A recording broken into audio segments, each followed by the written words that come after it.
Yes, we're live. Good evening, everyone. Welcome to the July 17th meeting of the Hyde Park Planning Board. Please take note of the exits around the room and now join us as we salute the American flag.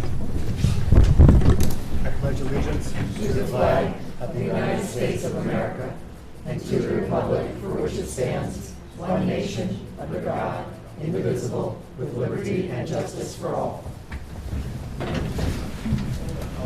Thank you. The first item on the agenda is SLIFSTEIN Accessory Apartment.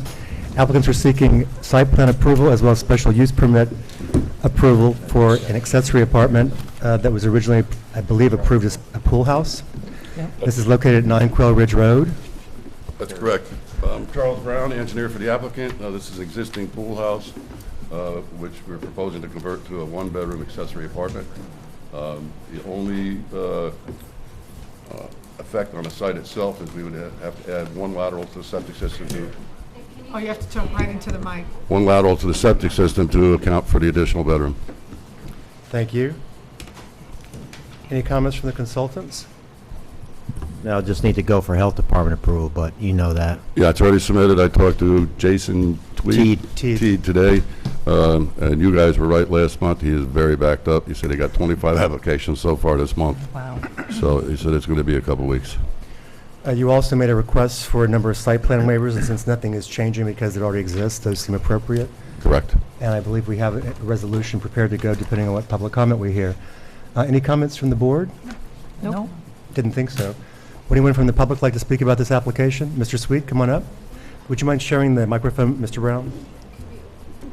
Who? Is this one live? Can I get a Yes. motion? This one's even You're better. right. May I get a motion? So moved. Thank you. Second. All in favor? Aye. Now you may speak. Oh, fine. No, Herbert Sweet, 6 Covey Road. I have no general concerns, no specific concerns. Just a word of caution that any of us have to keep in mind when we're on well water is that the more people that are drawing from it, the more we have to be concerned. It's not city water, which is limitless from the individual's point of view, but when you're on your own well, why, you can get in trouble. Some people can, some people can't, but we never know until it happens. So, Thank you. there we go. Is Department of Health considering the increase in water usage? Well, the existing house is only 3 bedrooms. The original well did generate more than 5 gallons a minute, which is the cutoff for the health department. And that's good for, countless bedrooms. So we typically design a residential lot for 3 or 4 bedroom, and again, specify that the well has to generate more than 5 gallons a minute. They'll look at it. They'll look at it, okay. I was going to say, I'm pretty sure they'll look at it because they've already requested, obviously, that they're going to grant approval for the wastewater system. And this should have been addressed actually during the original subdivision, I believe. Correct. Because we generally designed for 3 and 4 bedroom homes, or at least have before up till now. The original subdivision was actually very old, so when I designed the original house for Mr. SLIFSTEIN, we redesigned the septic system at that time based upon the current regulations. Smart. Yeah. Very smart. For the board, one of the conditions of approval as currently drafted is Department of Health approval for on-site water, wastewater disposal system. Do you want to add N water supply, or will they just automatically look at it? They'll automatically look at it, but, I think if we just leave it as health. What do you have? We have what do you have? on-site, we have Department of Health approval for on-site wastewater disposal system. That's based on their response when we referred it to them. That's all they Yeah, were then that's concerned fine. with. Those were their concerns. Would anyone else like to speak about this application? Mrs. Sweet, come on up. Is that one? 1, 2, 3. Okay. In this development, we have development rights, okay? And one of the rights is not to fill pools with water from the aquifer. You're supposed to bring it in, truck it in, pay for it, and fill your pool. So if you want to swim, you're going to have to pay a little bit for it. Anybody in our development, they're under that right. They have to, that law. And I believe these people have a pool. They do have a pool. Do you know if there's a homeowners association associated with your development? No, there isn't. How would this be enforced? They're enforced by gentlemen's agreements. Okay? That's what we have. A gentleman's agreement isn't really enforceable in court as far as I know. Right, but I'm just In other words, saying there's no deed that restrictions about filling up a pool with water, or it was just something that when you bought a lot, someone said you can't do that, and there might be, but it's in the deed restriction. Okay, so, I mean, the applicant has now been made aware of that restriction. Deed restrictions are generally outside the planning board's purview. They are. Unless they were required by the planning board in the first instance. Okay, I'm just mentioning it for Mhm. everyone's benefit. thank you. That's We interesting to appreciate know. I wasn't aware that the aquifer that you all depend on apparently was that, tenuous, so that you couldn't fill up a pool, but it does make sense. Yeah. And I know most pools, as I understand it, they get the water from the tank up here on St. Andrews and truck it over and then fill it up. So, but this has been continuously operated, the pool, I believe. I looked at some aerial photos on parcel mapping. It's just taken care of like everybody else does. It goes down and then it's drawn down for a while, and then when it's over winter, and it's filled back up partially because they don't take all the water out. And what I should also add is that because of rain and snow, when they take the covers off, the pools are usually already filled up anyway. So, It would be interesting to pull the old subdivision plat, see if those notes are on the plat, just so we know for future but the reference. town can enforce deed restrictions. Unless the town put the condition on. Right. the I was approval. going to say it would be the person who either has standing by living next door or possibly on the same aquifer, if they can demonstrate that to show standing in court, or the grantor of the person who put the restrictions on in the first place. Right, if it's just a private matter, it's between the neighbors. Okay. Thank you. Hang on, I do have the subdivision plat. It's very old. When was it done, do you know? 70s, I think. So it's probably not. Doesn't seem that old to That some old. of us up here. Well, when you see some of the septic designs from that era, It's very different. and you know, the quality of the plats, maps and whatnot, you know, it's old to me. I agree, the 70s are very old. We've seen some of them, and you're right, a lot of them are done by hand. And yes, new information and new technology has certainly helped the safety and adequacy of all our systems. Anyone else like to speak? Mr. Sweet, do you want to come up again? It's awfully hard to hear. I think it's because of the AC, but I'm only picking up about every other word. And the pool's not a part of this application. No. It's been there for years. And just been an interesting discussion on next door, if you folks are familiar with that, and somebody wants to fill their pool with a well. It's not a smart idea, because they could end up with nothing to drink, depending on the rate that they exhaust their aquifer and how lucky they are, whether they got a fast flow or a slow flow. That's just a gamble. So, but whether there's a deed restriction on this, I don't know. I've got all that stuff at home. I could look it up, but I know that's nothing to do with this. Thank you. It's of interest. And it's in the record now. Oh, how nice. And I do agree that it is hard to hear with the AC, which means people just have to speak closer into the mic and a little louder, because you want the planning board members to be comfortable and not cranky. Would anyone else like to speak about this application? Board members, do you think we're ready to take action? I do believe so. Making a motion to close the public hearing. So moved. Second. All in favor? Aye. Who has this resolution? I do. Resolution adopting a secret determination of non-significance and granting site plan and special use permit approvals. SLIFSTEIN Accessory Apartment, Resolution Number 2019-16A. Whereas. Now therefore be it resolved that the planning board hereby determines that the project as proposed will not result in any significant adverse environmental impacts, and that a draft environmental impact statement will not be prepared. Be it further resolved that pursuant to Section 108-9.4C of the zoning law, the planning board hereby waives provision of items of information as set forth in the requested waivers. Be it further resolved that the planning board hereby makes the following findings pursuant to section 108-8.4 of the zoning law. 1, the project will comply with the applicable requirements contained in Articles 4 and 5 of the zoning law and will be consistent with the purposes of the neighborhood zoning district, which is meant to provide for a variety of housing opportunities and permits, accessory apartments subject to special use permit and site plan approval. 2, the project will be consistent with the purposes of the zoning law. 3, the project will not result in excess off-premise noise, dust, odors, solid waste, or glare, or create any public or private nuisances. The project consists of conversion of an existing structure to an accessory apartment and will have minimal effect on the surrounding area. The project will not cause significant traffic congestion, impair pedestrian safety, or overload existing roads, considering their current width, surfacing condition, and any proposed improvements made to them by the applicant. The addition of a single dwelling unit will not cause significant traffic.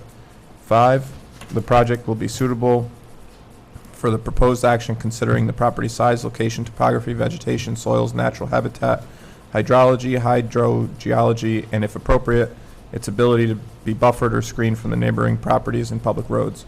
The project consists of conversion of an existing structure and will not have a significant adverse impact on the environment. 6, the project will be subject to such conditions on operation, design, and layout of structures and provision of buffer areas as may be necessary to ensure compatibility with surrounding uses and to protect the natural, historic, and scenic resource of the town.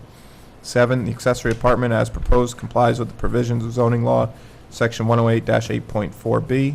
Be it further resolved that the planning board hereby grants special use permit and site plan approval to the applicant for an accessory apartment subordinate to one family dwelling at 9 Quail Ridge Road and authorizes the chairperson or his authorized designee to affix his or her signature to the site plan after compliance by the applicant with the following conditions. 1, payment of all fees in escrow. 2, Dutchess County Department of Health approval for on-site water disposal system. 3, the site plan shall contain the following note. The owner of the one-family lot upon which the accessory apartment is located shall occupy at least one of the dwelling units on the premises. Be it further resolved that prior to the zoning administrator authorization issuance of certificate of occupancy, evidence of compliance with the requirements of Chapter 41 regarding the numbering of buildings must be provided to the zoning administrator. Second. Any further discussion? All in favor? Aye. Motion carries unanimously. Would you like a copy of the resolution? Please. You'd have mine. Thank you. The next item on the agenda is also a new public hearing for PLT Storage Yard Construction. Applicants are seeking site plan amendment as well as special use permit approval for the site located at 501-503 Salt Point Turnpike. This was the subject of a fire last year, and the applicants are seeking to reconstruct and also add a couple of new accessory buildings. And we've been working on this project for a little bit in workshop. This is the first time that the public will have an opportunity to speak on it. We get a motion to open the public hearing. So moved. Second. All in favor? Aye. Thank you.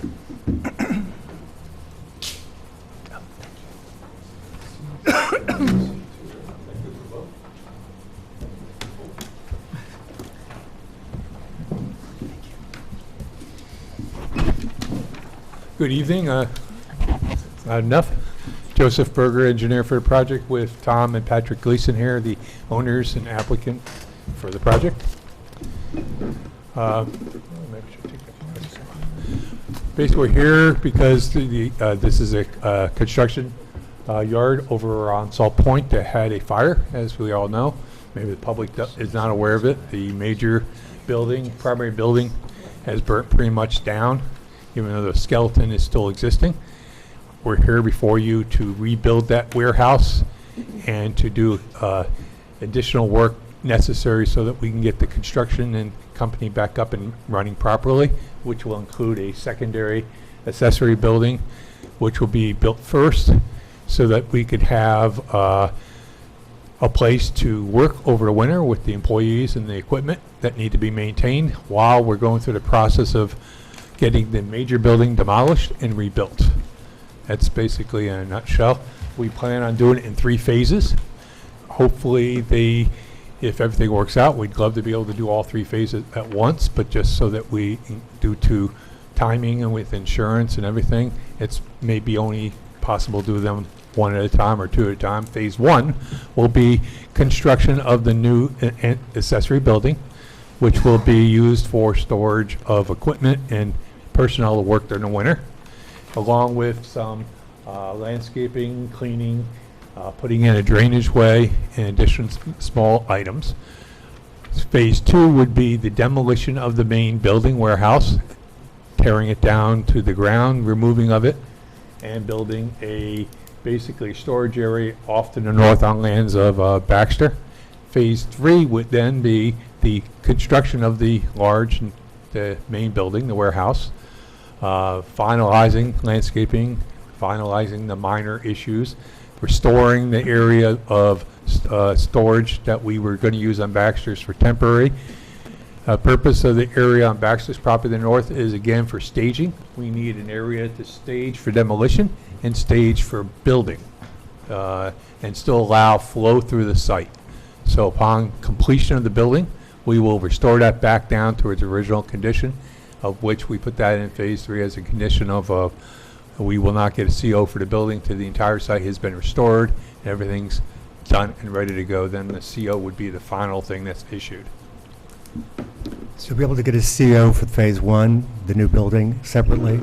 That's why we did- that's why we're phasing? Yes, correct. Also, just to note that the way you've described it, everything will be flowing sort of one after the other, but we've also made it so that the phases do not require to be done one after another. You could do them all simultaneously, whatever you want to do. That's correct. If the financing and insurance and everything comes together, we could be doing all 3 at once.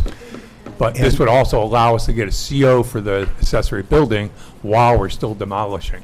So even though we may be able to do all 3 at once, we certainly would have the accessory building built first before the demolition was completely done at this time of year. And then we would be doing that in a second phase while still getting CO for the accessory building and being able to occupy it. Mr. Berger, do you want to go over the few changes that you made from the last time we saw this in workshop to now? It's working. Yes, due to some cost analysis that was done with my client, we're asking for some changes from the original plan that you've seen before. The first is, since we have a security fence being proposed and all the work will be done behind that fence in the building, we had originally put in a post and rail fencing around the green area to protect it. That's a large expense.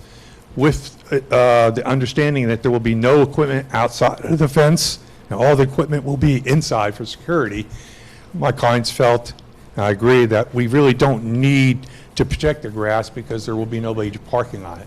The only parking that occurred on there was during the fire. Since then, so we'll offer a condition on there that the grass area not to be destroyed and to be, as part of the CO for the building, the area in the as-built, to be shown that the grass is in the condition it is today, or the area. But we don't feel there's going to be any encroaching. The second offer that we like is in the western side, we had a fence and a wall on the top of the bank. My client felt that it would be better for a visual and cost savings because we are trying to save money on this. The big thing is the insurance company is only going to pay for the building itself as it is, and there's going to be some upgrades needed for fire protection that they're not going to cover. These are major expenses, so it's not as if the insurance company is going to pay for every dollar in replacement. So we're trying to do whatever we can, but also keep some costs down because of the anticipated increase in just replacing the building with the fire suppression that it didn't have before. On the west side, we previously proposed trees along this side with a fence and a block wall on the top of the hill. We propose to continue those trees all the way down. Some on property of Baxter, which we have permission and will show to the board, and the others on the inside here as needed. So we'll have that entire screening along the west slope as required by the code. On the south side, we propose, instead of there's a wall here already, but to put the fence up there was again a expense to drill it into the concrete. So there's a chain link fence along that south side. My client is proposing to fill them with a screen such as slats or some other type of screening inside the chain link fence to provide the screening. There happens to be trees there too, but we agree that it does need additional screening. So we're proposing to have that chain link fence provide, it also will provide the security to keep people from walking over so they don't fall over the wall. If they go right up to the fence, that fence would have been right on top of the wall. So, but again, it's a cost savings. I don't want to dismiss that. That's why we're proposing it, and we're thinking we're providing the same level of screening while providing the savings. On the north side, there's no requirement for screening because it's not a residential, but we recognize that there's a wall here. So there's a chain link fence along the wall here as well. My client is proposing to put screening on that as well. So there is some screening and more security. So people walking through from the north to the south don't walk and then drop down on the wall that is there around the tanks. These are the fuel tanks that you saw when you walked the site. And there's that concrete wall there. I believe those were the changes. Just a We're quick, still going to keep the 3 trees here, so you didn't lose them. We're still keeping the 3 trees that provide the 3 white pines at the or the little intersection coming up. So as you come up, you're going to see those 3 trees, and they're going to be in there because we believe that cost is warranted, and we'll provide a little softening of the picture of the building as you come up. Is there still a fence in that triangle? No, we're removing the post and rail fence. Yes. well, actually, That I was was going your to point out choice, to you. wasn't it? I mean, that was- actually, it says in through I here, mean, we don't need it. Phase 1 proposed fence, Oh, Phase 1 that should have proposed come off. post and rail It fence. came off, and that was me There's working still on, late it's Saturday. a data layer is still on there. And additionally, I want to point out that when we just, when you Can just, you when move the back a little so I can see Yeah. it better? Ms. Weiser and I stopped by for a meeting, Yes. and when they proposed, suggested, the board had already looked approvingly upon putting trees off-site here because Yes, the we did. steep rise means that this will actually provide better screening. Yes. When they proposed this, because the planning board doesn't really consider cost per se, it's Yes, what is in I the code, understand. this also provides better screening than what we were doing up there. If it's doing it more cheaply, that's great. Yes. We thought this would satisfy it, and then we looked at the cost for it. And actually, this does a better screening and will be less costly than what we thought. We had originally thought that would be cheaper up on top. And you'll need to remove the Yeah, the that's, post and rail fence, that assuming was the board between a agrees. Friday meeting and a Saturday, so I could get it delivered here on Monday. And the I chain guess I link got up fence, late. our code requires that it be black, just so you know, and you'll need to specify what the color of the slats are you're going to be doing inside. We're going to make them black. But here's also. And we'll specify in black. Can I That's just make new. a That's suggestion? new. Okay. I'm not sure everything that you're saying is in, we just got a submittal, so I'm starting to look at it. Yes. And what I'm wondering is some of the rationale you're providing here verbally, I don't know if it's in here or not. Yeah, it was in my response letter. It is in your, the whole Yes. thing about the cost and why you're doing fence instead of trees? I think somewhat not as detailed as I did Okay, tonight. okay. Trees instead of fence. Trees instead of fence. Sorry. They're adding more trees on off-site Right. to Mr. Baxter's property, and he's already texted me that he's fine with this. You'll have to submit Yes. actual We'll approval. have the formal It agreements. is in the letter. Well, we can deal with But it is in the letter. It is in the letter. it. Comments? I thought I saw that. Joe, if you, again, I realize you were rushing to get something, and you just have to clean up some of your notes down by where the north arrow is, or the north arrows, because it still mentions the Mafia block wall and a fence Oh. up higher. I mean, that's fine, just, I raised them, you could see them, I just didn't take the note off. what's that? The actual blocks. were Yeah, I taken know, off you of took it, them yeah. off, but the Yeah. note, I mean, again, Yeah. you know, we'll mention it, and then, so I you, apologize for 7:30 Friday, Saturday night doing that. I was trying to rush to go home, sorry. Right. I wanted to make sure you had something so we could discuss tonight. I know I came that's late, fine. And I just didn't want to No, come in here that's- cold. that's or fine. without At least Fine. something to point to. Any other comments? I mean, like preliminarily, just looking through it really quick, because we didn't get too much of a chance. I mean, it looks like most of the things have been like addressed, but we'll take like a look at them, but I think that we're getting there. Good to hear. The EAF comments were all addressed? They were. So are you proposing a permanent easement for the landscaping? Uh, Like a For formal- the trees that Yeah. exist there, yes. So, and the ones along the west side? that you're Yeah, putting the in? trees that we're going to propose on the west side will be a permanent. The easement over here is just a construction easement, which will be restored to its original. Right, So there'll be two different easements, okay. one temporary and one permanent, yes. In this submission also, Mr. Berger provided a statement as professional engineer that the on-site septic system is adequate. Yes, I went out and we did our inspection with the help of their employees looking around, and I was able to provide certification as you requested in advance instead of later. Thank you. Any other comments from the consultants? Not me. Not yet. Let me start with Ms. Dexter, just for fun. Thank you very much for adding all your comments. I've read through your response letter.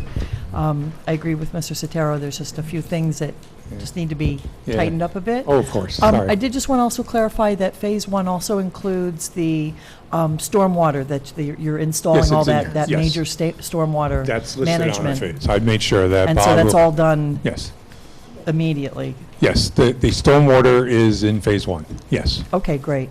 Otherwise, I know you also sent over some samples of, We have the samples there, if you'd like to see them. I was trying to figure out, the two sets, are they, it was one set like, One's a roof and one's a side. thank you, okay. Wasn't clear. We weren't sure if one was shutter colors and, On the roof, warm white, which is right here, is still the same. oh, However, okay. by the time they sent us our samples, they changed the name from Survey Beige to a Sagebrush Tan. Because that sounds so much better. Oh, okay. And we didn't realize that until they sent us the samples. So this one is So that's the, good. that's the siding? That's the roof. That's the roof? And Oh, that's the okay. siding. This would be the side. Okay, Good. And I will I think change that- that yeah, name. Very that's- nice. This is the siding that was originally, they've just changed the name gotcha. from Surrey Beige to So Sagebrush we'll Tan. change the name, That's and This is the roof. what they have on the website is different than what they have in the sample. Of course. They did change it, you're right, Sagebrush Tan. It's the exact same color. Yeah, Okay. I don't know why they did that. Just to see if you're paying attention, I Could think. be. Yeah. Marketing. Someone had to have a job. Other than that, I have no other comments. Thank you, Ann. Mr. Oliver? I have no other comments other than hopefully you'll get up and running as soon as you can. Thank you. Mr. Napoli? My only comments are that I'm fine with all the changes. I'm fine with the colors, no matter what their names are. And it's nice to see you again, sir. Hope you're feeling better. Thank you. Ms. Wasser? I'm also fine with the changes. I did have a quick question, especially removing the post and rail fence is fine, but I didn't see a size or a caliper height on those 3 pine trees. Can anyone tell me what you have in mind there? Are they 3 feet high or are they? I was thinking like too 5 feet. Certainly be willing to listen to what the board would like. The code requires that you specify what the diameter breast height is, the DBH. Right. Okay. I'm not telling you what, I mean, I there mean, should if be that's acceptable, something that's what we'll substantial, propose, but and I'll put that on there. They're usually 5 to 8 feet. Yeah, that's what I was That hits the thinking, 5 foot. compliance for what the size, the minimum size has to be. And they go Okay, that's fast. what I looked at and thought, and I'll I make like sure the it's on there. colors. Good luck. Ms. Weiser? I have nothing to add. I support my colleague's sentiments. Thank you very much. Looking forward to seeing you back up to business. Yes. So we're not prepared to take any kind of action because we got this submission too late, really, Oh, for everybody exactly. to fully absorb. And I'll open this up to the public in a moment. Just from my notes, though, it's also, again, you specify what, you can get that, specify what color the slats are. You said black, just make sure it's in some note. Okay. The purpose of the post and rail fence was not to not have people drive on the grass. It was Ms. Moss's worry that it would be removed and more storage or more activity take place We on would it. lose grass. So I think we should just put a note in the map that areas of grass to remain, whatever, something like that, to Okay. add through there. Not for storage. Not for storage, not for Okay. something like that. Again, specify the color of the chain link fence, because that's, our code requires that it's black rather than silver as well. Okay. And then we received a letter from DOT that caused my eyebrows to raise, Yes. because they were requesting information about what was going on in the back with drainage, et cetera. I'm going to let you respond to that. Okay. Did you just get a To copy them. of it? Yes, I've read that, and as you know, there's no work being required or being proposed within the I know, we DOT wanted right away. that too. We kind of know that. That's why my Nothing eyebrows whatsoever, raised. and the comments that they had to me seemed to be they were actually trying to dictate something outside of their control, the use of the buildings, the drainage systems, which don't drain to their area. And yes, there is water from our main road that drains out onto the highway, which has always done, like Right. every driveway that connects onto Salt Point does. So And just, when if you snow can just melts, it respond to typically it, goes that's all. downhill. Yeah, if you could. Just send them a response letter. I mean, it's not going to be going anywhere. And please copy us. Yeah, that's Okay. all. Just Our second or third draft, of course. out of courtesy. Not And our I also first. think that your improved stormwater system will probably help reduce the amount that's coming off of there. because Unfortunately, it- no, because that drains to the west. It's, I So was gonna is say- Very there a little of cur- the is there site a current drains east. issue? Is that why they're interested? No, there's hardly any of the site that drains east. Oh. Most of our site drains to the west to the pond. As a matter of fact, in improvements since the 2012, when the berm was built here, this water is now directed west. okay. So very little of the site other than the main, basically from the chain link fence down goes, but it's always done. And that's an area we're not doing any work on. Here, this is all being collected through the storm sewer system here. This is all going this way down into the pond, which goes west. Doesn't go toward Salt Point at all. So I will prepare a response letter. I'll read it twice, calm it down a little bit, and send it in. Sleep on it. Okay. I've just never seen DOT ask what type of work. This is, as you That's know, a new since- person. Yeah, they're new people over at DOT. There's been turnover there since some of the other recent retirees and other, incidents. And this is the new change. It's But- happening in other towns as well. I don't believe you're required, you need any kind of permit from DOT in the first place. No, we are not proposing any work within the DOT. We're not asking for a permit. We're not, basically, this was sent for seeker purposes. Right. I This was know. not sent for site plan for review. This is one of those funny roads, it's both a state highway, but it's actually maintained by the county. Yep. So it's kind of a hybrid. Yeah. But we did this as a courtesy, in other words. It's not that they're an Yeah. involved agency in this case. So I'll let you handle that. Okay. And We will- you'll probably be calmer than me if I had been running it. Would anyone from the public like to speak about this application? There being none, we'll adjourn this to, do you want to adjourn this for 2 weeks, or to the August 7th meeting? Or do you want to close it and take action within 60 days? Well, We- so we I need a guess new- that we that probably need a begs new the set of question plans. Are we expecting a new set of plans? Yeah, or I are we will just need to. issuing a comment letter? I'm going to give you a new set of plans if I may to clean I this mean, up. all it is one plan, right? Yeah, it's one sheet. It's Yeah, it's easy. one sheet. Yeah. You tell me. We'll wait till you receive comments anyway. So is 2 weeks enough time, or do you want us to adjourn this? Yeah, it's fine.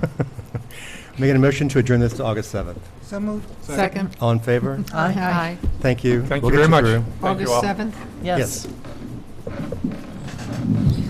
All of us. So you'll get comments and then they'll give Yeah, I us mean, new it's- We're plans? both doing the same Yeah. thing. I love it. Okay. We'll take care of it. That's Ann's record.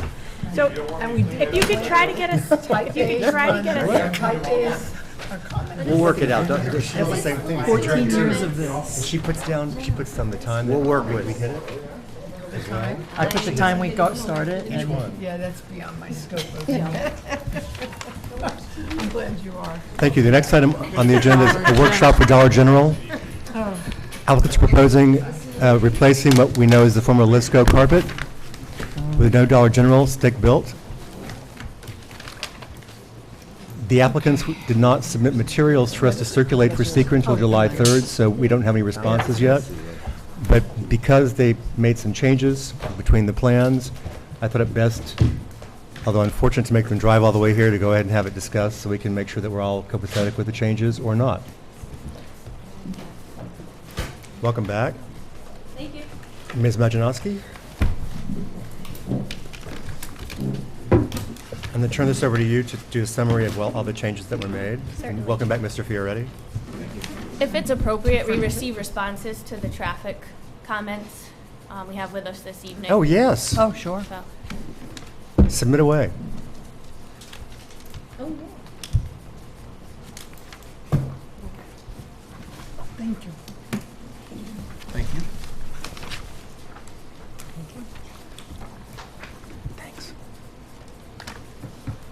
you.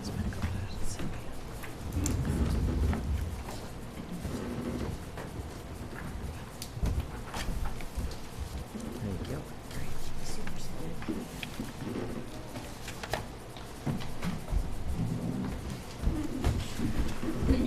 Good evening. For the record, I'm Karen Majanowski from Bowler Engineering, and I'm here with Scott Reams and Ken Fioretti from HSC Hyde Park LLC this evening to continue a review and discussion on the proposed redevelopment for the Dollar General located at 1 East Dorsey Lane.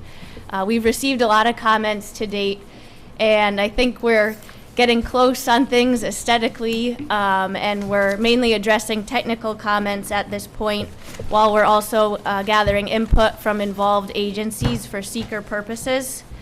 Since the last meeting, we've submitted revised plans and just received a comment letter on those.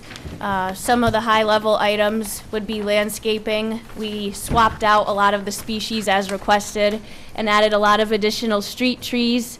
As you can see there along the frontage, we have a bench on either side now, and the sidewalk connections, which have been there with sidewalks all the way around the site.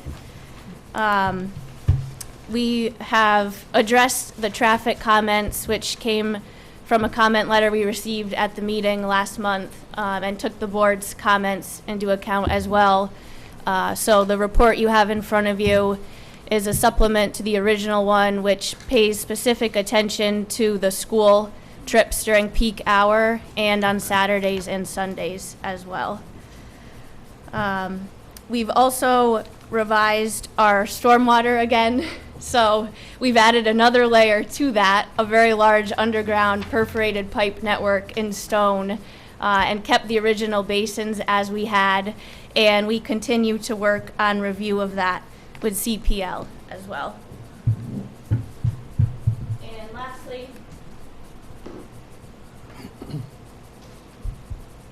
we submitted revised building elevations that add additional windows up high as requested. You can see on these two views here, we provided all four sides of the building. And I think we're pretty much there with the building as far as addressing the comments, certainly open for feedback. Lastly, I'd like to point out on those that it's hard to see in this view, but to address the comment about the columns being detached, so that's actually going to be a vestibule because of the climate up here. So it's actually, the shape you see on the site plan is the shape. Nothing is detached, nothing is an alcove. It's actually a vestibule. So I just wanted to make sure that that was addressed, as we, I think, are pretty close with the building design here. It's going to be the best-looking Dollar General in the state, as far as I'm concerned. I think so. And I appreciate you working with the board. No, really, I'm serious. It's very attractive, Yes. at least 6 in my opinion. Yeah. And we thank you for your input to help us get there. It's really attractive. I can't say anything else. I looked at the landscape changes. I think they look great. Did we refer the original? We referred the traffic study, the traffic impact analysis, to DOT and DC DPW. So we would then forward the supplemental that we're receiving over to them as well, I think. We're going to do I- that. One of our comments was that it should No, be microphone. circulated to them. We can't hear you. One of our comments on our review is that it should be circulated. Great. To them. Well, we sent that, you sent that? Oh, you did, the original traffic study? Okay, oh, good, so, okay. I asked Cynthia to, so she emailed it to them. Good. And if we have this digitally, we can also email it, the supplemental information as well. Good. And I know that when you say you're working with CPL, meaning Pete, Liz's office, there was some question about fill in the stormwater detention basin area and it qualifying. Has that been resolved? I could, Go ahead, Karen. You- I'll answer that one. Tennis. So it's not well defined what fill is in Yeah, the right, DC right. handbook. So we reached out to them, and they basically said they're working on. They get that comment a lot, so they're going to be adding language to the handbook. Of course, that doesn't help us right now. And I mean, it's fill material. It's fill material that's been there for, I don't know, decades. It could be, it's been there for a while. But the reason we added the perforated pipe in stone is it's going to be. Take the mic with you. Thank you. It's going to be in this area here so that it's able to go to the pre-treatment basin, which would stay the same, and then that overflows into this underground pipe network here, which is in virgin soil. There's shrubs and things growing there now, so we don't believe it to be fill. But it was our intent to leave. We basically added it to the existing system as another layer to that. Thank you. So my only question on that, which, we emailed you, was that I believe that Rich from our Hudson office, who, is reviewing this, that your larger infiltration basin is still taking the overflow, I believe, for the 100-year storm? Is that right? So, and I hate to be technical, but, like if DEC says that, well, we're going to change our handbook, but we haven't changed it yet, that larger basin is still part of the stormwater management plan because it's going to take the 100-year, so it's still going to be used. So, I mean, is there some way we can get some kind of an email from them, saying that they don't have as long as I have something from them that says, hey, look, we're going to change our manual, we don't have an issue with this, because what happens is when we fill out the the MS4 acceptance form for you to file it, we just need to make sure that we've reviewed it in accordance with the regulations, and even though that's a little bit of a gray area, the regulations are the regulations. But if we have something from them to say, look, we kind of really don't have a problem with this, we're going to be changing this, at least we have something then that we can put in our file and we can move forward with it. So if that's possible, if we can. Sure, we can reach out to DEC. The infiltration pipe network that we added does handle all the WQV. I like everything what you've done. I mean, it's just that if we can just get something so we can have for our file so we can move past that one little item. And I think it's a positive with that basin too, that the infiltration testing supported that it does infiltrate. Yeah. So. Yeah. Okay. Any other comments? Ms. Axelson? Most of it is pretty technical. The one that we do kind of keep coming back to is that the driveway area is still 30 to 32 feet wide, and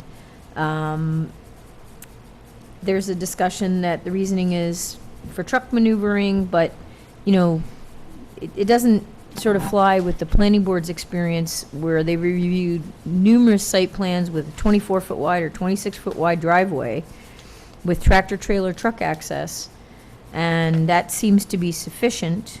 So we're asking again that it be reduced to 24 feet and that the parking spaces be brought down to 18-foot long spaces. And, part of that has to do with the fact that there are stormwater issues on the site, so minimizing impervious is important, but also a couple other things. One is the view of this big, wide, expansive pavement from the road frontage. And the other one is that I feel concerned about allowing a driveway this wide without any specific supportive reasoning. Is this going to end up becoming a request of other applicants? And I'm just not. So I understand this also ties into the requirement about 350 square feet per parking plus access. And I understand that there's possibly a variance being applied for to cover that. And I feel concerned about that also, because I think the whole thing could be resolved by necking this down and suggested last time understanding the need for flare, but that it should be necked down to 24 feet wide. So I really feel strongly about those comments being addressed, and based on our calculations, if it is brought down to a normal width, it's very possible a variance wouldn't be needed for the requirement about 350 square feet for parking plus aisle per parking space. So that is one of the main issues. Otherwise, there are a lot of technical things to be, finished up about lighting and landscaping. So I wanted to discuss that with the board because in the middle of that comment, I'm sort of suggesting, or maybe it's in a later comment, that the planning board may want to recommend against that variance. So that's my big issue that remains. Otherwise, everything else seems to be shaping up beautifully. The architecture looks good, so. Thank you. Can I mention one more thing? Yes, and board members, please make sure that you comment about the width of the drive aisle. I'll also give Ms. Majanowski a chance to respond to it first. Typically, before we make a seeker determination too, we would also want something back from both DOT and the county in terms of that they at least conceptually approve of the access. We kind of got something from the Department of Transportation before, so I'm not too concerned about that for seeker purposes, but the DPW hasn't had a chance yet to weigh in on the access on I need to point Dorsey. out that they only have 30 days, and I'm going to make sure to hold them to that. I'm serious. They have 3 days from July 3rd. If they don't respond before then, if we consider looking at the traffic impacts. Agency, though. That's for lead agency, correct? That's for the lead agency, but if they don't come back with any comments, unless they say, well, we're still going to provide comments. I mean, we just got something back from the DEC for a project we approved over 6 weeks before that. If agencies are taking too long to respond, that is not the lead agency's responsibility. I shouldn't be lecturing you, I don't mean to be, but if you have any friends over there at DCDPW, you might want to make it known to them that we're not going to hold up approvals and wait on agencies that should be. I'm bugging them about my own projects first. No. I will take note really again kidding, but that for Jeffrey Groves, we got comments I know. almost 7 months after we were supposed to have received know. them. Sorry, you're hearing my peak come out. I submitted the site plan to them in May, so I'm trying. Since we have supplemental traffic impact analysis information that'll be going to them. I'll talk to Steve Gill. I mean, honestly, only started last week when you got. July 3rd, as I said, I'm okay with, they could even say, as other agencies occasionally do, we're responding within the 30 days, but we're going to have additional comments. Well, then I know. But if we don't get any response at all, or if they don't tell us there are more comments coming, then they've squandered their opportunity as far as I'm concerned. Of note also, we received a letter very quickly back from the Department of Behavioral and Community Health as to this application, accepting us as being lead agency. It's a little confusing. It both says that the parcel must connect to the central water system at Greenbush Water District if water is available and accessible. Then we received also a note from well, before I go off this letter, pursuant to item 3 above, which is that you submitted plans already to them, separation distances from the water and sewer improvements may be difficult to meet for this lot. Further details will be forthcoming in our plan review. They seem to be implying that you have to connect to a water district. And I haven't seen the boundaries of the water district because they say they're not going to be able to have well and septic at the same time. We contacted them at the beginning of the project, and they said that they're not allowing new connections at that time. We've explored both.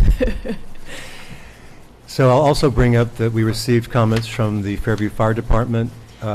There's a lot of requests in there. They just came in today. I spoke with Ms. Majanowski beforehand and asked her to make the responses to them. They seem to be requiring a fire hydrant, which you can't have a fire hydrant from wells. And if you can't be, it's part of the water district, then you can't really have a fire hydrant. But again, I'll let you address those comments directly. Ms. Polidoro, any comments? No, not at this point. Ms. Weiser, can I start with you this time? Sure. So first, thank you for all the faux windows. I think the building's looking really, really wonderful. But for safety reasons, I strongly urge you to make the entry function as a real porch rather than a vestibule. This is my rendering of your vestibule. The entrance is at the back of the building, and this enclosed area is an ideal place for people to deal and do drugs. It's also a perfect place for an attacker to hide. When I first saw that part of the elevation, my visceral response was acute fear. Most of the women I know have developed the ability to quickly identify areas where an assault could occur, and this is definitely one of those. I appreciate your consideration. Thank you. Thank you. Ms. Wasser. Yes, I echo my colleague's comments about the improvement to the architecture. I agree with her on this security issue. I mean, most retail stores, you look at them, they have glass vestibules, or it's within a strip mall and you've got, you know, an overhang to protect from the weather. But I actually have never seen anything that's 8 feet deep with solid walls. So if you, I don't know, you know, why you're doing that. And I mean, one solution could be lighting and cameras, active live security cameras higher than people could reach, like at 10 feet, you know, on that area. But I don't understand it. I haven't actually ever seen it for a retail operation or any vestibule like that. Am I right that it's solid? That it's 8 feet deep and the sides are solid? Please. No, it's solid. Good evening. Sure this thing's on or not. Okay. My name's Scott Reams. I'm with Hicks Snedeker Companies, the applicant. So we've been working diligently with our architect from the very beginning on this project, understanding the scope and what we want this thing to look like. And I appreciate your comments. We've taken a lot of pride to get the project to this point. I agree with you 100%. We don't want to create an area that could be problematic.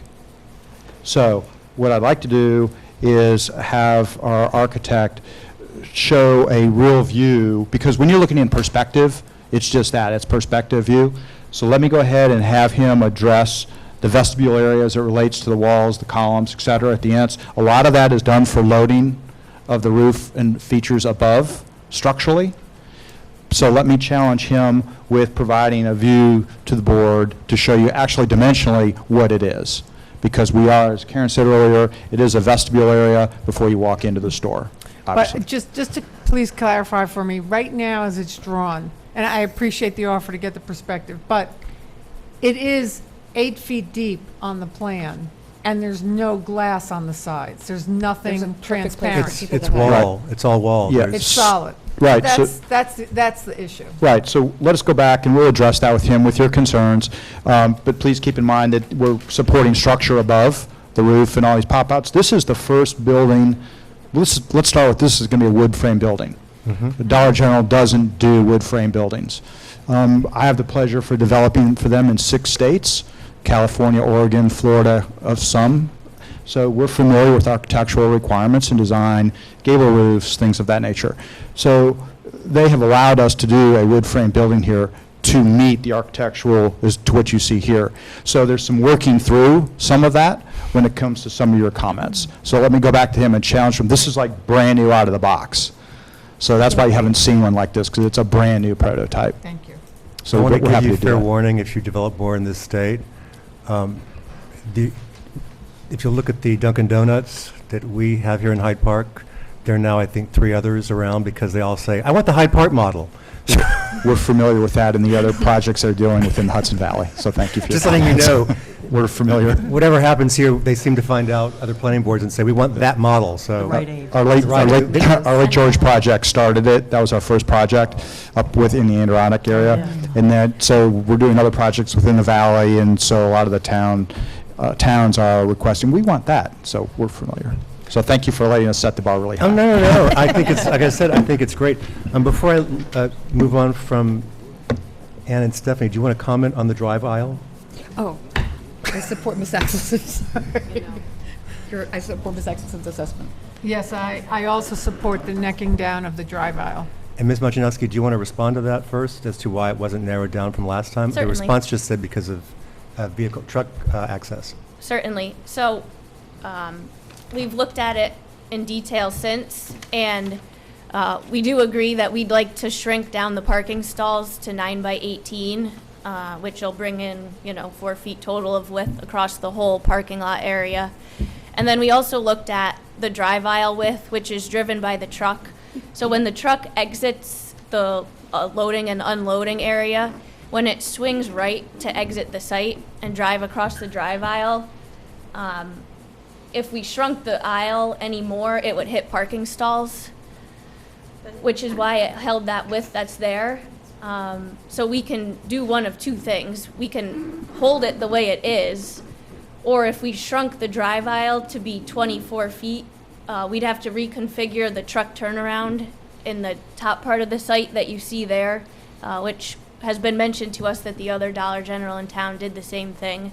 So they sort of have that similar layout with the truck turnaround. But we ran the numbers, and as far as amount of pavement on the site, it's a wash. It's the same. So we lose it in the drive aisle, but we gain it in the truck turnaround. If the town interprets that variance for the parking lot area is just the stalls in the drive aisle, yes, we lose the pavement, but we put it back in order to make the truck work and not hit parking spaces. Thank you. Could I make a Yes, please. follow-up comment? This is new, so we haven't discussed it. But as I look at the impervious, if you do keep it that way, have you considered, and I especially notice it in large paved areas, I also notice it when it's 95 degrees out. Any trees, then, is it possible to create any kind of a tree lawn, maybe on each side of that parking area to the drive aisle? Anywhere to break up all that? So along the parking stalls? What'd you say, you reduced it to 7 by, what'd you reduce it down to? 9 by 18. 9 by 18. 36, and then a 30-foot drive? Wide drive? Is that what It's you at have now? 32 So now, it's yes. All right, so it's like 68 feet of pavement. So it just occurred to me, maybe there's a way to green it up a little Well, bit. the code does require the landscaped islands I be thought- dispersed throughout. They requested a waiver, and so you haven't Oh, I granted that missed waiver that. yet. Sorry. It's Yeah. up for discussion. Because I'm looking at it and I'm saying, why are there where are there no Yes, we trees in there? originally had it, and then we discussed it, and they were removed because it would just, I believe the board's comment, if I remember correctly, was it just expands the parking area. Yes. So Right. What happened was that if you have the actual island, Right or in there, landscape islands, then because this is the number they need per our Right. code for suggestions, you would have to have more parking extend one way or the other. And the code also requires that parking be behind the front line of the building. If you extend parking this way, then it violates that section. If you extend it further that way, then it starts dominating the view from 9G. But more importantly, it also then would potentially interfere with the truck drive. So according to my notes, back in April, at the April 17th meeting, it was pretty much discussed about trying to not require there to be all the landscaping in through here, and instead provide it along the way here to screen from there. And I don't believe you can put a lot of trees in the stormwater basin. No, I was Can you? actually, Maybe a willow. well, I was thinking that if in there, that one space in the middle of each or on each end, Mhm. you're right, then you'd have to add even more impervious, but that there would be trees, 2 on each side, or something like that, that would provide some relief and some green on the sea of pavement. The rest of the board knows. I defer to my I'm colleagues. I'm from the south. The first thing I look for is a tree to go park under because it gets really hot where I'm from in Texas and Louisiana, hotter than Arkansas. But this is something for the board to consider. But it's a matter of, again, to locate it, for them to meet the number of parking spaces. And I'm sure they'd even want more parking spaces if that's possible, because all retail does. They want to be busy for Christmas. But that noted, you'd have to reconfigure, and I don't know what you would do for the truck area, because you can only squeeze in really maybe one more spot. That's about it there. But we'll hear from the rest of the board. Ann, comments? Yes. Thank you for the, I was actually just reading through the traffic study, and I'll wait for our consultant's official analysis, but it does look like there was a lot of detail given to especially my concerns and my observations of noting when school is in session and watching the backup. So I'm looking forward to your analysis of their analysis. As far as the vestibule, So my concern is, as I drive around and I see the Dollar Generals, and I drive by the other one in Hyde Park every morning, one of the things they do is they move a lot of stuff outside during the day. And so they're moving everything from clothing racks and display racks to kiddie pools and noodles. And so if you drive by first thing in the morning, it's all clean and empty. And then when you come back right after opening, they've moved a whole bunch of stuff outside, and it's usually right at the entrance. So if you have a vestibule here and they do that, I do think it's going to be some kind of a safety concern because, it's going to be crowded there. Our code does say that you're not supposed to do that unless it's on the site plan if you're going to be storing stuff outside. But they do move it in every day, so I'm not sure what our code says about that. But that's where the vestibule comes in, that if they're going to probably do that, which will make it very cramped, and to me, that's going to be a safety issue. So please take a look at that, and whatever you can do would be great. As far as the drive aisle, do we know how this one compares to the other Dollar General?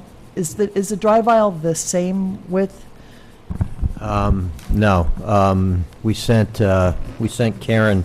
I know I've asked this before, probably. No, we sent Karen the as-built from the other store. So they have a 24-foot wide drive aisle, and I believe thought it was 26. 26. Okay. With 9 by 18. Yeah. Okay. So 26 with 18-foot stalls. And this one currently is at what? 32, and so. All right. So nobody's going to like me, but my observations are that is a really cramped parking lot over there. Up there. And when it is at capacity, and it is many, many times, there are lots of conflicts. Everybody's driving big, gigantic cars these days. So it looks clogged in there. You can tell people are trying really hard not to hit other cars. And so I'm actually okay. All right. If we can get the drainage to work without bringing it in and without, for that part. But my observations are, these are very popular stores, and there is a lot of traffic in there, and it would probably be safer to have the wider drive aisle. That's just my observation with this particular brand of store. Your deliveries, can they come at basically any time, or are they kind They're of? usually coming first thing in the morning. I mean, the one up, where they'd probably be right on the same road. Yeah. They're there at 8 o'clock in the morning. I mean, does Thursdays. Does the store typically mandate that the deliveries come at when the store is closed, or not really? I'm not saying they should. I'm just asking. That's all. So we are a preferred developer for Dollar General. We're not Dollar General employees. I can't speak to their operationals or logistics. Our experience has been that they typically do get deliveries in the morning for some of the smaller box trucks and things like that once the employee arrives at the store to accept the delivery, et cetera.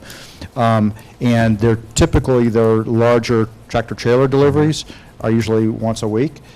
This particular store, we've actually run the smaller truck on this and got approval to do it. So this is actually running a WB50 as opposed to the larger truck to maneuver the site. So we've gotten over that hurdle with our tenant, if you will. So with respect to the deliveries, we can't speak to when the deliveries are, other than that they're within normal business hours of the store, employees accepting deliveries. The frequency I can't speak to. In your EAF, you have that will be open 24 hours, 7 days a week. This was discussed at the very first meeting. I said, whenever you propose that, and I think you were proposing sort of the worst-case scenario, that we will always add notes saying that we restrict deliveries in certain hours so that you don't hear the backup sounds or the percussive sounds from neighbors, and you do have residences on basically all sides of you, with the exception of St. Peter's and Catter Corner where you have Shelley's Deli. But you have residences around there, so if it's going to be deliveries done, they won't be able to be done at 1 in the morning, in other words. So we addressed that in another town just recently with the same concerns through their resolution. We were able to come to an agreement on that. Yeah, So I think we can satisfy that language. They put a note on the map, right, that say deliveries between these Right. hours. And we revised the hours on the EAF. I was going to say, Yeah, the that's original what I EAF had that. said Now as you well. have, Yeah. you have new hours on there, so I don't Yes. think this is an issue. Karen, in the plans that, that you handed in, was there a plan there that had the truck turning?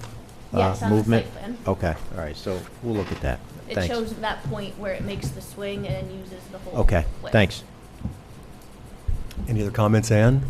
No, that's it. Thank you. Chris?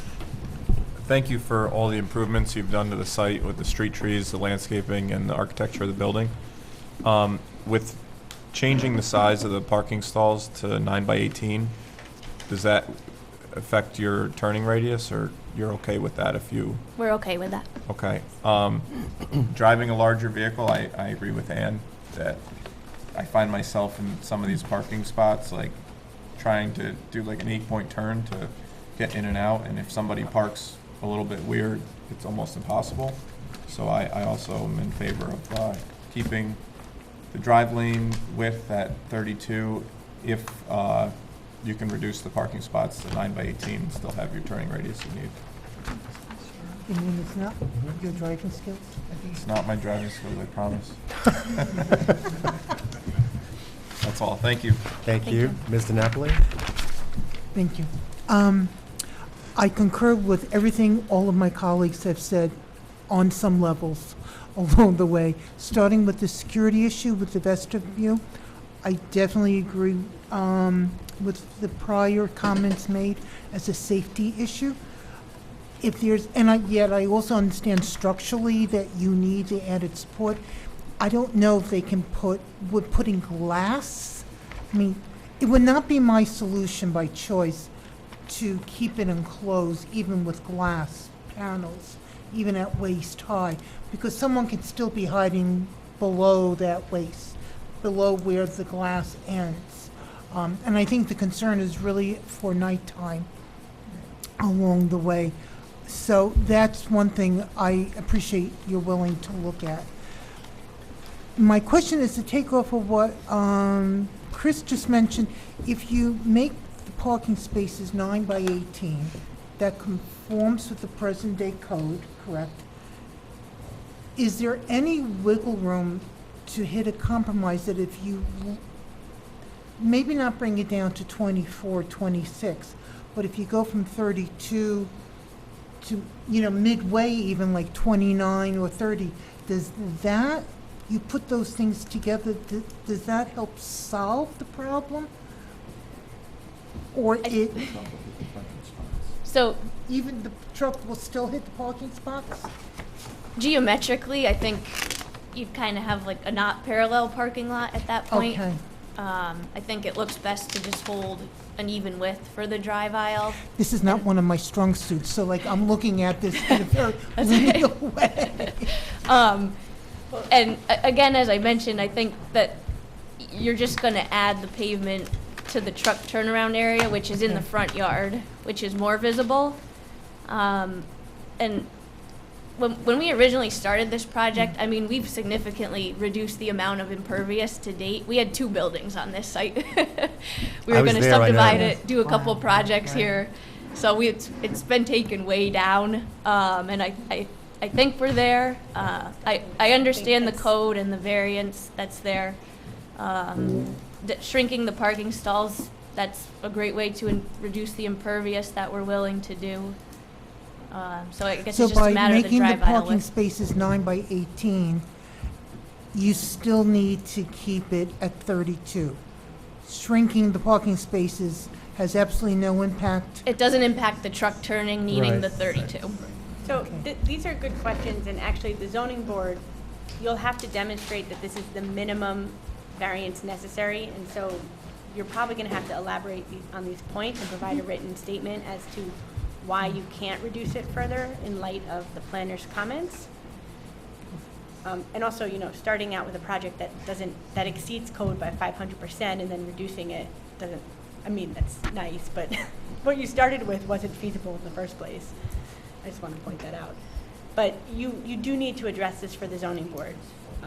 So you have to minimize the variance to the maximum extent practicable. So you may want to follow up with the zoning administrator, because if transferring that pavement to the turnaround area helps do that, then maybe you do want to explore that. Certainly, and whatever the board and the town prefers, either works. And I just want to close by saying thank you so much for working so diligently on the design of this building. I mean, it truly is a stunning job that you've all done, and we greatly appreciate your business in our town. Thank you. Thank you. This is Mr. Ream's first time here, so he didn't get to hear us say before. We thank you for your interest in investing in our community and improving it. You've heard a lot tonight. Michael, can I say one thing? Yes, sure. So if you changed the width of the drive lane to shrink it down, you'd have to add the same amount of impervious to the turnaround area. Correct. So that impervious surface doesn't change. Correct. We are shrinking it either way. Regardless of the solution. Because of the size of the stalls. Yeah. But that aside, the amount of impervious for the truck turnaround is a wash. Okay. Interestingly, the code has this strange requirement. They're not seeking a variance from impervious. Right. They're seeking a variance from the measurements of the stalls and drive aisle. I was just going to say that if we're still going to be stuck with the same amount of impervious, I would prefer to see it in the drive lane so that that added congestion with the vehicles isn't there. That was just my thought. If you could reduce impervious by adding it, and then I would understand the point of it. But if it's the same impervious and you're just shrinking it down and creating congestion and putting it over there, I'm not sure I understand So Chris, that. in your experience, what is the minimum drive aisle that's comfortable for a large truck? I mean, I would say 28 to 30, I would feel comfortable in, but if you had 32, it wouldn't be an issue, especially if you have, two Big cars. Yeah, two large vehicles in a tight spot, and you're trying to park them. It can be interesting. So if You I guys can, can take turns trying in my truck if you want. Having enough trouble. Liz? so so I understand the numbers correctly. So if you were going to go to, for example, a 32-foot wide driveway down to a 26-foot wide driveway, so that would be a difference of 6 feet in width and the length. And I'm just measuring the length from past the flare to before the truck turnaround. You're looking is at- about 440 feet, so it's 2,600 plus square feet that you're saying is going to end up on the turnaround. Correct. Because we have to extend the concrete pad area and the truck turnaround area closer to the road to get the room to swing. Okay, that's what I needed to understand. Well, it sounds like there might still be some room, as Diane suggested, to lower it a little while still making it comfortable for trucks to back out, but you guys can all sort that out. Actually, Ms. Axelson, when you said it's a wash, I didn't understand how it could be a wash, because necking this down, that's a long distance there. I don't understand how it would all go there, but I'll let you guys look at that as well as them provide any calculations. So I seem to be behind the beat today. What were the parking stalls originally proposed to be, if not 9 by 18? 9 by 20. 9 by 20. So it's been reduced back. Gotcha. It was always 9 feet wide, though. That's why I was, okay. I was trying to figure out if you were losing somehow, if you were narrowing them down this way. No, they Yes. lost 4 feet just by shrinking the length. Okay, then I'll let you guys deal with the drive aisle. In general, I think 32 does seem really wide, myself personally, because it's a long way to walk. But I also understand there are times when, even in my bigger car, my sedan, that I feel like it's too big for me to get around in. So it may be that 24 and 26 are no longer practical for what we're discussing in terms of how people drive and live today. It's just 32 does seem excessive to me. I'm not going to go on about the vestibule because you said you're going to talk to your architect about it.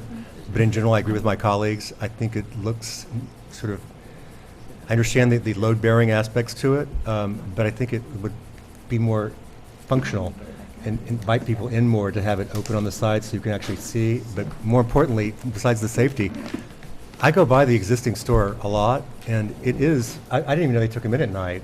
I guess I should have realized that. I'm not that late, but there's a lot of stuff outside for sale. It looks like the Beverly Hillbillies, in my personal opinion, and I don't like seeing it because unenclosed storage is not allowed under our code. However, they do take it at night every night, which is probably why TAD doesn't go after them because it's removed constantly for whatever reason. But if you're going to fill up that vestibule, then it is going to be crowded walking in there with their merchandise because a lot of that seasonal merchandise, that's why it's kiddie pools, et cetera. It's all seasonal stuff. I again ask, you're going to be dealing with response with the fire department letter. Just for the record, not only do they request a fire hydrant, they also ask for sprinkling from now on for all residential and commercial projects within their district. This is not required by code, I don't believe, but if it is, you would have already proposed it. And again, the fire department has no permitting authority, so these are wishes of theirs. We generally like to see that some of their wishes are installed, including the Knox box. That saves you money and, no. Oh, yeah. Having that, otherwise they'll batter the door in, or your, whatever, and so it saves them money if they can just, they only have the key to the Knox box. And that's a nominal cost. It's a nominal cost. So there's some, you'll go through the letter. Some of the things will make practical sense, and it will also make it easier to maintain in case you have false alarms, is what I'm talking about. But others seem a bit extreme, so, but again, they have no permitting authority, so I'll let you address it and respond. Otherwise, the biggest thing why I brought them in here tonight was really to discuss the drive aisle. It seems like some of us are aiming to narrow it down some, but based on what Ann and Chris said, that still leave it wider than what 24 or 26 is. And I'll let you guys with CPL kind of work out how the drive aisle works because that's the justification. This noted, we got the early response back from the County Department of Health. The rest have until, again, August 3rd. But do we feel like we're ready for a public hearing? Because I think we are. They still need to go and obtain variances, and so they can't. We don't want to adjourn, we don't open it and then. Variances until we do a secret neg deck. So I recommend holding off on the public hearing. Okay. Just for now, because we'll just have to continue it over the course of a few months. This will save the applicants some money, but not time. But we do need to get them back on the agenda for seeker once we get the responses. So maybe the 7th or the 21st. Well, that's what I was thinking was maybe for August 7th and then to adjourn it based on what we hear from the public, because I always like to hear from neighbors, et cetera, around. Yep. We received a letter already at one point from a neighbor basically saying that they were ready to go with new improved development. Just want to make sure that there wasn't any impacts for stormwater to their properties. So I know that's going to be something we may hear. But the zoning board hasn't even set a public hearing yet. Oh, That's, the chairman of the zoning board, by the way, is Mr. Sweet behind you in the red shirt. But I did not realize they hadn't. they haven't come before the zoning board at all yet. Have you submitted to the zoning board for? I We've believe that was- submitted to the That's what I zoning thought. board. That's in the responses. It says that they've submitted. So, They submitted. so you'll be meeting them at their next week's meeting for the first time. Yes. We were actually going to hold first Yeah. to get further along with seeker, Okay. Okay. if that's So they're okay. not on the agenda for July. The first time they would be on the agenda would be August potentially, with a potential public hearing in September. That's why I'm saying I think it's premature to hold okay. a public hearing, Okay. unless you want to. It's up to the applicants. In effect, we can adjourn it out. So we don't we, have to keep opening it up every meeting or anything.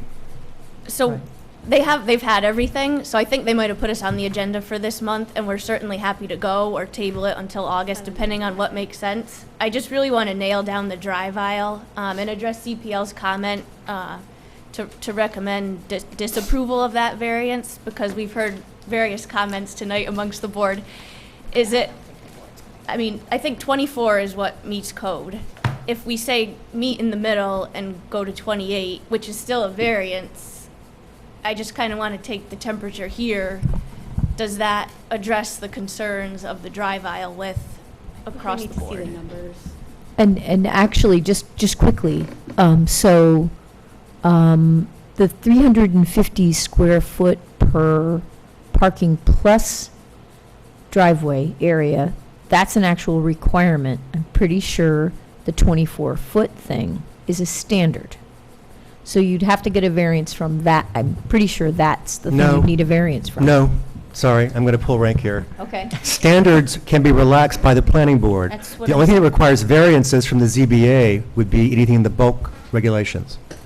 Anything that's a standard can be relaxed. The language is very That's specific. what I'm I saying. thought you were saying they had to get a variance No, I from it. was There's saying no, the it's just a relaxation. 24-foot thing is a standard that can be relaxed. Yes, The 350. correct, that's a variance, because that's a bulk That's grant. what I thought. I'm sorry, So, but yes. So, but, I mean, I There's think we should follow up first and figure out if Ms. Moss would include that driveway extension as part of the driveway or not, because it might not make a difference one way or the other, or it might reduce it, so. And I think you also want to see the numbers, right, for how much would have to be added? So that area could be considered something am I on? This would be considered something separate, you're talking about? I mean, if Under- it's just for trucks, I don't know how she would interpret it. I guess, I'm not sure what the other Dollar General is, but they would have gotten a variance for it then. no, I didn't think the turnaround was part of the, for example, the 350 square feet. I wouldn't think the turnaround would be part of that. Right, that's the question. Right. Okay. I'm writing it down, ask Tad whether Yeah. the truck turnaround counts. Okay. Well, it sounds like what we should do is, instead of trying to come to a conclusion tonight about the drive aisle, let the consultants work with them and then give us your professional opinion afterwards. Because I'm certainly fine with that compromise, but it might make We more want to clarity make for sure our that board it's members. safe. I mean, it has to be safe for the trucks, pulling out, so, we've got, your plan, we'll take a look at it, we'll, work it out, 'cause we want to make sure that it's safe, so. Now, the DPW, I see, you're showing a 30-foot wide at, the county entrance. I don't remember, is that, their standard, 30-foot wide, county, or, I don't Yes. remember? It is? Okay. All right. And the one on the state is a right-in only. Yeah, and that's not for trucks, so. Nope. Yeah. So, But we do need to get, and again, I will try to prod, the county, but we need to get something back from them, at least on a conceptual like basis, to say that they're going to allow a driveway here for this like use before we make a secret determination. Because that's part of an environmental impact, so. So should we try to have them back for August 7th for discussion?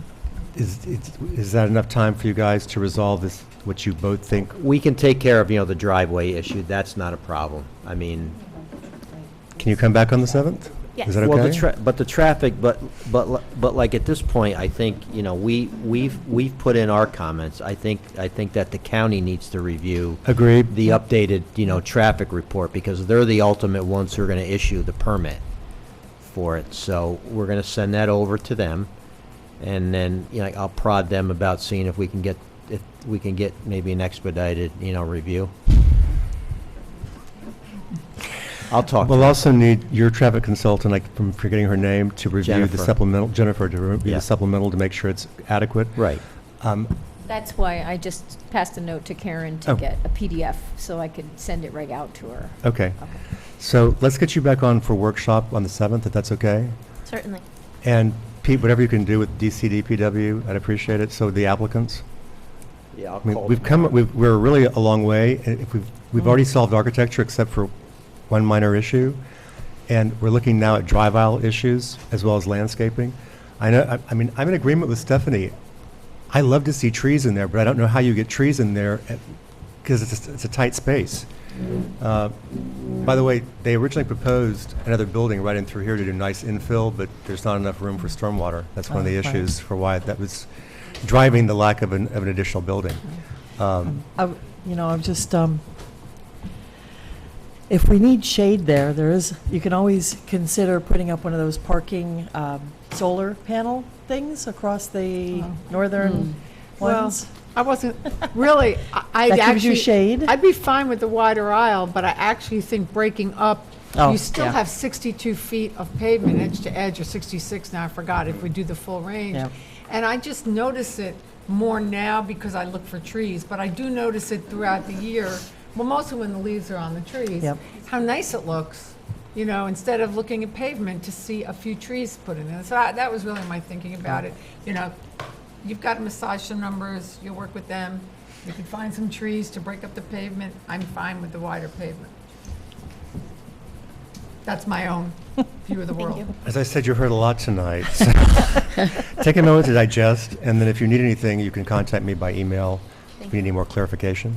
All right? you. It's nice to meet you, Mr. Reams. Thank you. We'll see you again. Take care. you. Have a safe trip. Thank you. You take all the comments very constructively and very Yeah. nicely.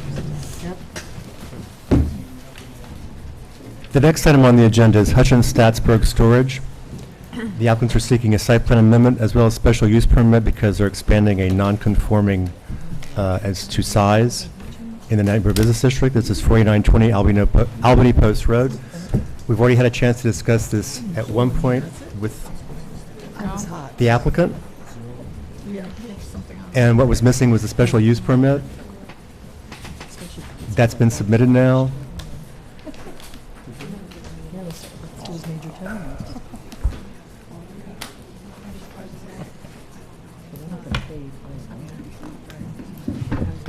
Welcome back, Mr. Turner. Good to see you. Well, thank you very much. It's good to be here. Scott sends his regrets. He's off on vacation. We haven't seen him in a while. I know it just so happens that whenever you're having a planning board meeting, he just happens to have taken that time off for vacation. Gee, I wonder if that's a coincidence. I think the last one, he was in Las Vegas for a convention. He was in Las Vegas for a convention, I thought. Correct. Now I think he's up in British Columbia. Nice. Nice place to be, where it's Exactly. nice and cool. And no postcards.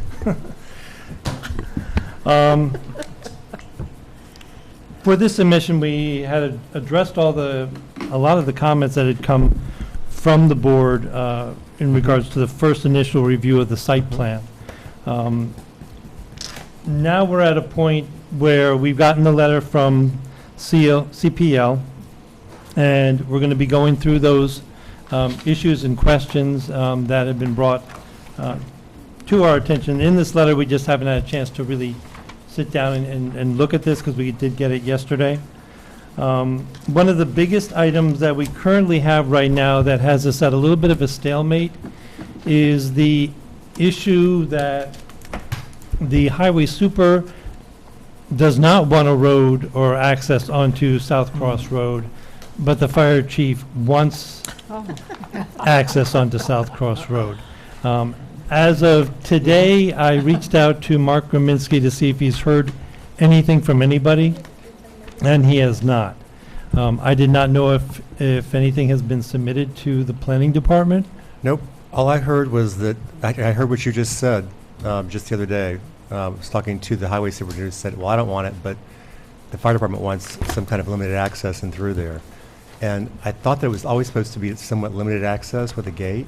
Correct. We were having limited access. I was not there at the meeting with the highway super, but I think his concern was just safety because we know that driveway happens to be on the downside of a hill, and if a fire truck is coming out after addressing or servicing a fire at this location, it could get hit. I know there's other solutions in regards to that, where you could have firemen directing traffic at each side, when a truck is going out, so that way there are those safety issues being taken into consideration. But until we've gotten a clear directive as to how we need to proceed, we're a little bit at a standstill. That's why we originally were going to be presenting or submitting a new site plan where we have taken the access out and we cleaned up the site, we tightened it down. One of the issues that Scott wants to try to eliminate is the disturbance going over 1 acre. And so Mark was able to get this to work as long as we did not have that access out onto South Cross Road. He was able to pull everything in and make it a very tight site in regards to our area of disturbance that we had, which is a positive thing, but until, as I said, we get an answer or directive which way to go, we don't want to proceed too much further. So we haven't circulated this, obviously, to the fire district. We don't have formal comments. We haven't circulated yet because the plan sets don't match, and we were waiting on plan sets that match. Right. But I'm just saying, we don't have formal comments from the fire department. This is just anecdotal. We could refer to the fire department tonight because the plans are probably sufficient for their review. Yeah. I take it that the issue is that the fire department is actually located down South Cross Road by the high school. Correct. But coming down, they don't want to have to wait and take a left to come in to fight a fire. They want to come in quickly. Is that why they are? I'm not sure if it's so much as to entering the site, because depending upon where the fire is, you're going to either enter in off the South Cross Road, or you'll be basically literally parking the trucks on 9 and coming in through 9.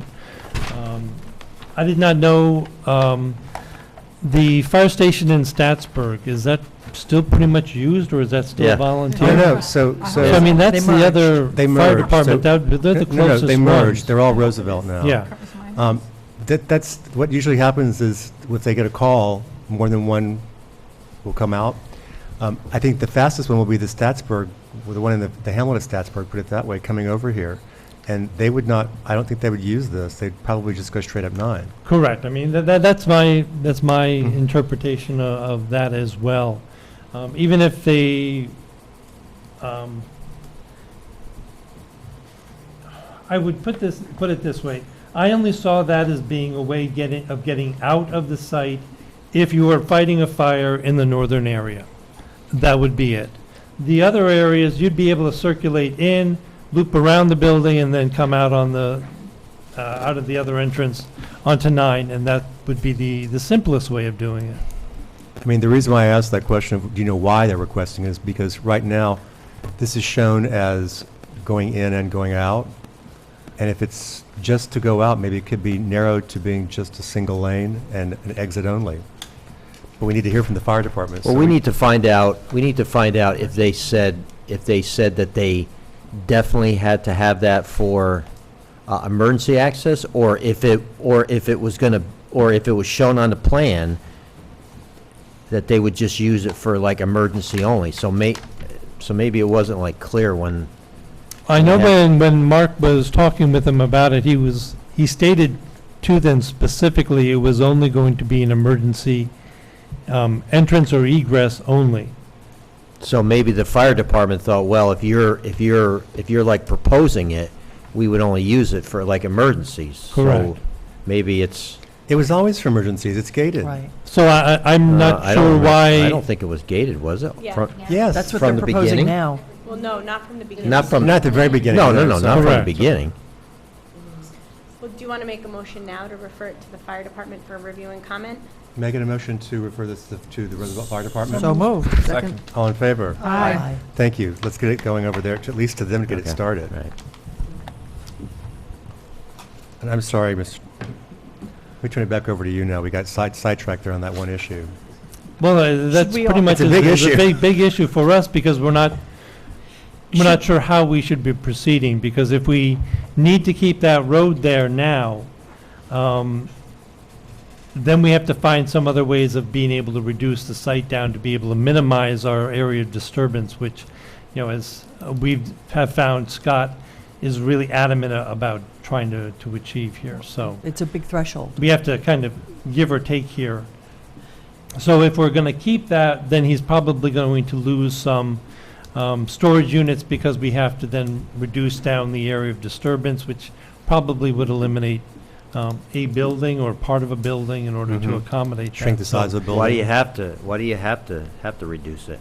Well, he wants the area of disturbance down because of the economic impact that's going to be coming with the SWIFT reviews and everything. It's Economic impact. this is what what's the I was economic told impact? from the conversation. That's Mark and- his like choice, but The So- I town mean, reviews the SWIFT. I don't know what kind of an economic impact there is. I mean, it's going to cost a little bit of money for Mark to like prepare it, but Well, you then have to end up by having the SWIP inspections every single month during the operation or when it's being under construction. well, that's his- So yeah, there's that's all his- those additional expenses that he's trying to avoid at this point in time. okay. Yeah, I mean, that's his, decision. So once we get that thing figured out, we'll know which way to go. Okay. Can I ask a question? Should we also be referring to this to the Town Highway Department? So that they can have at least a look to see, gates? I mean, right, they're showing a gate at the end and... Sure, I mean, Howie's aware, but we should get him to give us a formal response. We get a motion to refer this to Superintendent Fisher of the Highway Department for review and comment. So moved. Second. All in favor? Aye. Okay, we normally do this by resolution, 2 motions in one night. All right, so do you want to walk us through any other changes? There are no specific changes to this other than just trying to work out and coordinate between the architectural plans and the civil plans, the spacing and the setbacks of the building, providing the 5-foot pullover, making sure that we're not in conflict with the bank parking, and we will address the comments that Liz has provided. I know there were some landscaping items that she asked that we look at. There's parking items that we needed to look at. There was also one issue that I wanted to try to find out. I know I'll have Mark go through your comments about the EAF. The question that I was going to ask about is the reasoning for updating the Blanding Turtle Habitat Assessment assessment report. When I was looking that over, I saw a lot. It was stated a lot that the site had no core habitat on it. There's no potential nesting areas. There's no through migration that would occur across our site. There's a lack of suitable soil for nestings. What would the reason be for having to resubmit and update the Blanding turtle habitat assessment report? One of the things that's going on here is you have a lot more disturbance in the wetland buffer. And before, the way the report is written, that there wasn't as much. It was based on a completely different plan. So I guess the idea was to have him take a look at this plan and see how much disturbance there is in the area. And the other thing is, it wasn't, in there, he talked about it being a high-quality wetland, and there's a critical environmental area there. So, my feeling is we have to at least take a look at this again. I know there was discussion maybe at offline meetings about the fact that you folks have had some discussions with DEC already. Correct. And that you feel pretty assured that you're going to have a wetland permit. I mean, if you feel that I don't know if there's a way for you to get some kind of conceptual nod from New York State DEC for whatever reasoning. It just wasn't really clear. I know I heard that in a meeting, but I didn't have the rationale in any report or... Your report from 2015 has a statement in it that says, the proposed project only anticipates impacts to previously developed area, so no habitat degradation will occur. And I think that was the case in the Correct. 2015 iteration of the project. And so I think why Liz is requesting this is because now that assumption is no longer valid because you are extending to parts that were not previously developed. Okay, because I'll have to contact Mike Nowicki and just validate what he sees, because if he was considering the site, if he reviewed the entire site as a whole, and he had already looked at everything, even the area that we were developing, which was all pretty much on the asphalt already, then maybe he can provide a letter in regards to that. But I will reach out to Mike, since he's Right, and have the him reference preparer. the current plan set. Okay. And just for the record, what is the feedback that you've gotten from DEC? Because it's the entire 100-foot adjacent area, and so I wasn't sure why. I mean, it's a high-quality wetland, and it's part of a CEA. Did they give you any idea why they figured this was acceptable? I know you have the buildings, they're not in the adjacent area. I see that. They're like right on the line. But it's road and basins and grading. So that was the reason. Well, we're going to circulate. So we're going to go circulate. So DEC will get it. So they use it. Comments in 6 months. 6 months. 7. So, I yeah. mean, we'll get comments from them when we circulate. Right, but because the planning board is lead agency, I'm reviewing on their behalf to make sure they have whatever they need to consider a seeker I determination. know I had Mark reach out to them. He has not gotten any response back, because I know I said, can you get something, an email or anything in writing? From the understanding that, I should say, my conversation that I had with Mark from the meeting he had with the DEC, they felt that this was the best solution to what we were doing, because they didn't have such a significant issue with the road being in the buffer area, and especially with the retention basins. They saw that being more of a positive thing, because we're not putting a building there. Yes, we are disturbing the area, but it's going to be put back with grass and other planting materials that they had recommended within that area. So that's why I would say that they were in favor of this plan. Maybe than that's the anything kind else. of supporting information would be helpful to have from Okay. Michael Nowicki, so those are just, I mean, I'll reach out to Mark and see if he can reach out to the DEC again to try to get something. DEC is usually reluctant to provide Yeah. anything until we circulate, That, honestly. Yeah. They'll meet with you and they'll talk, but they rarely provide anything. I do want to just go on the record and note that one of the reasons why, this is a large wetland. The area that is immediately adjacent to this site is actually low-quality area. The wetland improves substantially the further east and south you go. So it's an overall a high-quality functioning wetland. This section has a bunch of dead trees. There's not enough solar penetration. There's no core habitat here, quite frankly, at all. What the DEC usually looks at is roving habitat. So when it's during its life cycle, before estivation, where they wander. And this is pretty much standing water with dead trees and some live trees around it.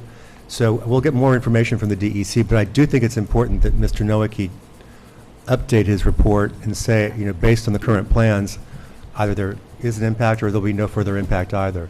That would give you more weight also when you go to the DEC and we refer it to them Yeah. to have that in there.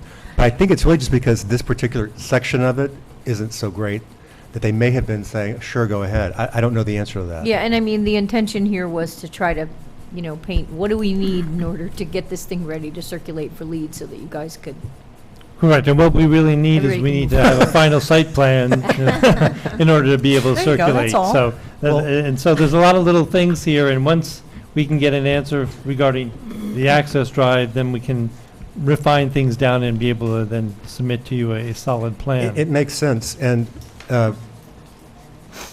you were still going through points, so will we kind of... No, it's because I'm just trying to hit upon some of the highlight things, and I just wanted to validate, when you made the comment about illustrations of the existing wall mounts on the main buildings, if I just provided photographs of what they currently look like? That's fine. I mean, I just want to make sure that would be yeah, fine. that's why I said illustrations. And then you said provide a luminaire schedule for the existing lighting, including type and mounting.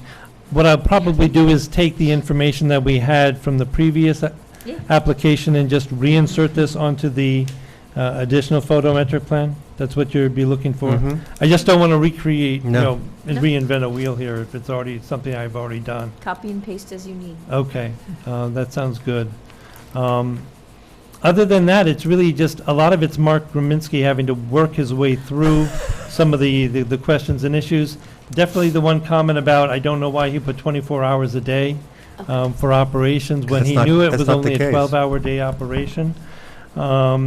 The other, there was one, oh, the reason why he did put in the full EAF, a 2-year construction period, it's only because he was concerned if he limited the time, he's not sure how quickly the process will be for us to get through. And it could push Scott into next year, and he needs an approved site plan for his financing. And so that could even push us a little bit further. So he didn't know exactly when the project would be over with, so that's why he kind of Yeah, put the 2-year Maybe some timeframe? narrative just a little bit of narrative kind of explaining Okay. that would be great. Okay, so I'll end up by having Mark And add just to that. point out, once there's an approval under our code, you have a year to start substantial construction, 2 years to complete. So Correct. you're within the 2-year time frame. So that's the only reason why he threw that out there. I know the total construction period will probably be only like 4 to 5 months, because that's what it was pretty much before. That makes sense. So, other than that, I really can't go any further. I was hoping to to see if there was any comments that may have been You'll hear- received, or You'll hear from us. Okay. So the first thing that I want to say before I even go to Pete is the two plans do need to match. yeah. They're not consistent, so that makes it harder to review. Mr. Sotero, you want to make any comments? Additional? Yours are in there. We went through everything. It's just, we'll have to wait and see what the limit of disturbance ends up to be, whether we're going to do like a SWIP or just a basic erosion control plan. It sounds like it's going to be an ESC rather than a SWIP no matter what. Yeah, so other than that, I mean, Liz pretty much covered That's what I everything. thought. And if we hear back from, I know I asked Mark to reach out to both the fire and the highway, and they were supposed to work things out. I'll call Howie tomorrow, and then I think I also have Lou Daro's number, so he's the chief, so. If you don't, I do. Yeah, so. I mean, we're happy to facilitate and set up an Yeah. offline meeting. Right, well, we're referring it to them. I know, but if we need Right. to have a meeting where we can really hammer it out, we can. Because I know Mark had meetings with both of them out on the site.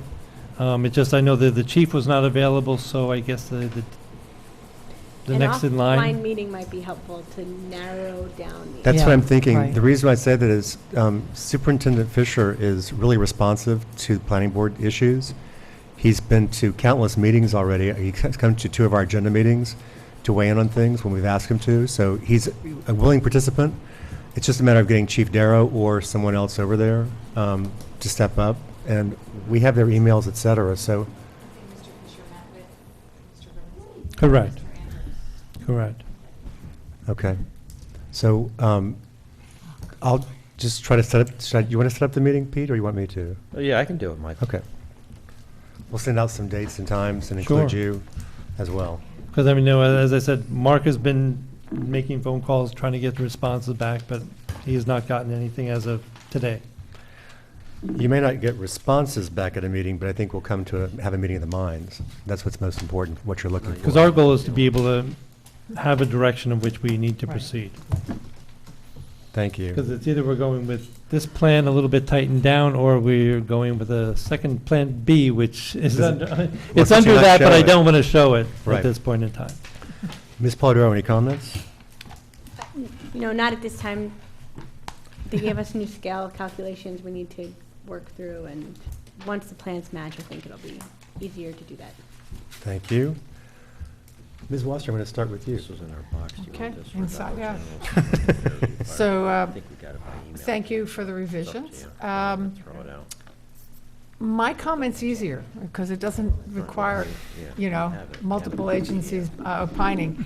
My comment actually has to do with site layout and specifically Building 5A, which is a small 1,200 square foot building that butts right into Route 9, or very close to it, Correct. and obscures, in my opinion, a very lovely natural view of the outcropping and a big, beautiful tree, which actually wasn't in full leaf when I went by, when we first got the proposal, the end of April, I think, or early May. But it also, it goes so far forward toward Route 9 that I mean, I just drove by it again, and there's a reference in your attachment to the special use permit, small Roman numeral 5. And it talks about that the layout has taken into consideration the alignment. And the alignment and arrangement of the buildings have been done in a manner to assist in reducing their visual impact from Route 9 as well as South Cross Road. And I would say with respect to Building 5A, which is a long skinny building that comes right into Route 9, that is not the case. So I have a strong objection to that, actually. And actually, one way to look at it is pulling it back to line up with the primary facade of the existing building. I'm guessing that's about half the building, which is like 1% of your total square footage of this phase 2. Now, when you're talking about the primary, you're talking about, because I know The right now, existing- the very the front exist- of the building is that little piece that sticks out. No, that's- But you're looking at the Yeah, but if- long edge there. Right, that's a vestibule. If you really look at the whole building, the primary facade is where Michael's got the, where the chairman, I'm getting very Call me Michael. informal here. That is really, it's just like on a street where the porch, the front yard setbacks, the front porches are in alignment. Correct. So that might be one way to pull it back. But if you go there and you look again now, it's really, and it also provides a nice green frame around the project and separating it from the animal hospital. So I really hate to see that green space disappear and the rock crop. And so that, I guess, is that sufficient? May I say that you expressed that really eloquently? Oh, thank you. Considering that those were off-the-cuff remarks, that was really, truly nice verbiage. Thank you. And colleagues, I have to thank Anne for pointing out through a photograph first that she took. And she said, that's so beautiful. We don't want to block that. so what you were talking about is looking at the main plane of the building and drawing Yeah. this building back suggestion, right. to along through. I'm just going to ask the other our colleagues to weigh in on it. Is that beyond the rock outcropping? No. I didn't measure it, I didn't walk it, It but may it not looks be. awfully, it Just may push it not be. back. It may not be, but it's Yeah. close. Yeah. It's sort of order of magnitude of what they'd be losing in the project, which is about 1.5% of the square footage. I do know that if you're referring to the outcropping that's closest to Route 9, a majority of that that's on STAATSBURG's property is going to be going away in order to provide for dry mile. well, we need to get a stormwater retention pond on that side of the building as well. Let me take, So, okay, it was on, it was on drawing PZ 102. So where I was looking at the square footages, it does not say proposed retention area. Well, I think that requires reworking, because I would hate to see that gorgeous tree and all those plantings and that rock disappear. So that's my comment okay. tonight. I mean, Thank because you. I know the other reason why Scott I wanted see. that thing to be prominent is to get that end elevation out there, because he's always wanting to have that visual connection that this is a storage facility, and he feels that he hasn't gotten that yet, so. Well, look, I totally appreciate So I will the take- economics of this Yeah. expansion, but if that whole front building is 1,200 square feet, and your whole project of this phase is 53,000 square feet, if you remove the entire building, 5A, it would only be 2.2% of the project. So definitely, I'm that's going my to bring this thinking on into, to Scott's attention with Sure, your he'll love concern, it. because one of the interesting things that may come out of it is because if we do have to keep the access road, we're trying to find some give and take of where we need to remove things from. That could be one of the areas. Okay, so, great, thanks for, Did he give us a color on these? He's not going to make those green, is he? They're going to be matching the ones we have in the back, which will have, the green doors are kind of beige in I was color. just thinking they're not going to match his signage. Oh, they're not going to be that bright green, no. Okay. No, it's a forest green. Well, Scott. You don't want that? We'll need them. I'm just saying, branding-wise, I wanted to make sure the color was given to the board ahead of time for approval. I also just want to point out that Ms. Wasser, the way she wrote it, or the way she worded it, she used terms that would indicate possibly impacts for the special use permit for the expansion. So that needs to be carefully considered. because that's where I pulled their language from, just to see if they had addressed it. So, Ann, any comments? My concern was also building 5A, and I am in agreement with Ms. Wasser's solution to the issue. So a quick question. If this were brought back, It's along the The front. the There plan we is are. oriented. Sorry, yeah, I got disoriented there for a moment. If it were to be shrunk by this, eliminated. or eliminate, well, at any rate, there, what does this leave in terms of there's a rock outcrop, if I believe, right? I mean, Correct, yeah. This is the rock outcrop that has the landscaping on top of it that's in bloom right now. Yeah. But that rock outcrop would still need to be removed, wouldn't it, to get the driving aisle? Yeah, in that, through that there? was my comment. Well, a is- portion That's of my it would comment, need is to that be all comes removed right for the up. drive But maybe not all aisle, of but it? if you pulled the building back, Some can stay. you'd be No, losing you part of can't. it, but you would not lose the entire. You'd lose That would the, be you great. still lose the Drive tree, you aisle? still lose a lot of the rock. You have to move all of That's a that good just to put the question. drive aisle in, regardless of the building, from what I could tell. And my suggestion was, I really want to walk the site, because as I'm driving good by it idea. every single day, I keep looking at it going, it's going to become, I don't know if, but you're going to lose the distinction. It's just going to become a very industrial-looking Correct. area, Yes. because there is it's a beautiful delineation. It's got that tree, it's got the rock outcrop.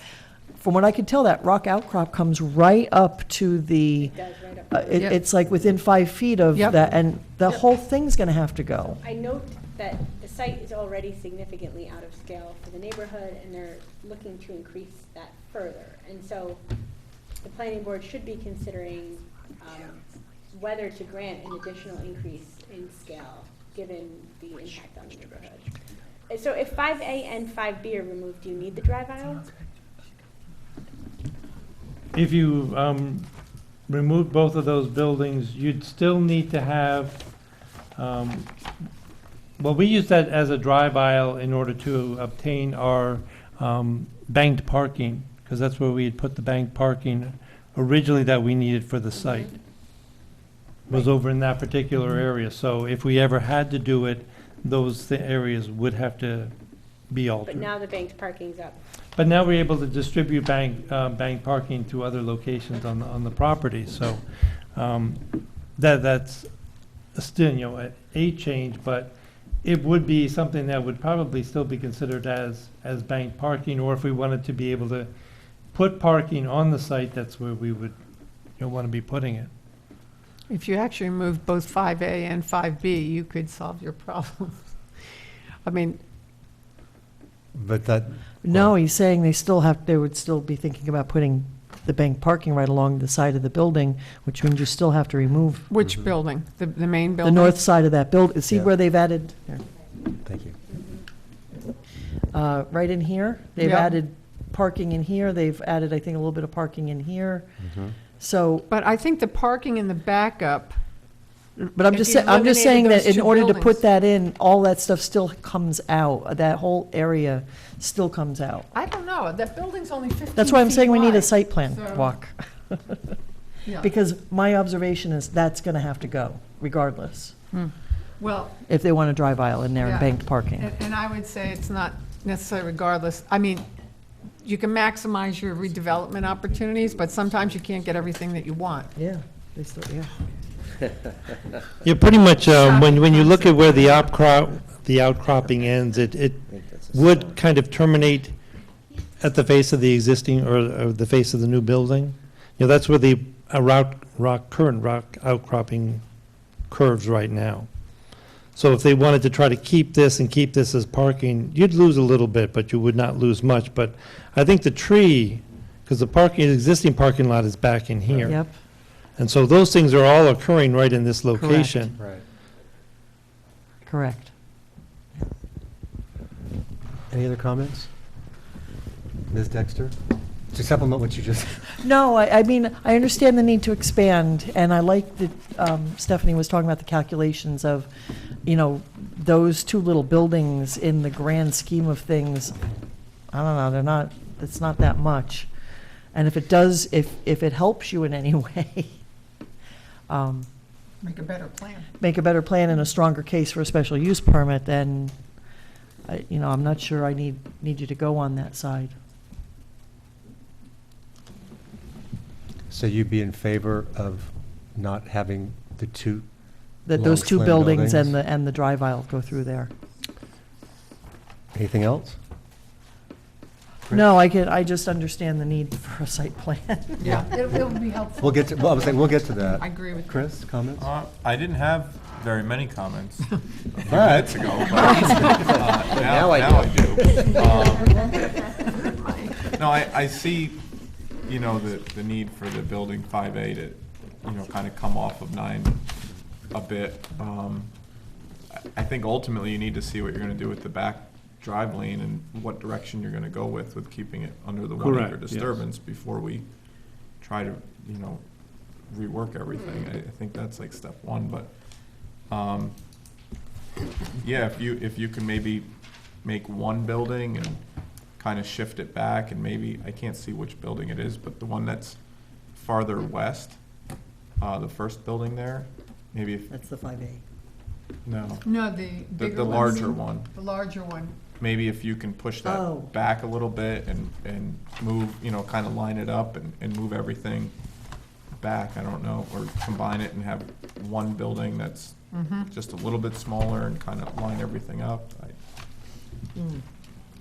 Can you walk me through, walk me through what you just said? Building 6A So that if Chris you- is referring to. If you take these two buildings Mhm. and kind of make one building that's slightly smaller and move it, I think east, That's east. and then take this building here and move it slightly east to line it up with these buildings, I think you would gain at least this distance here I by think, taking one building and putting it here. am I right that building 6A is moved there so it's out of the adjacent area?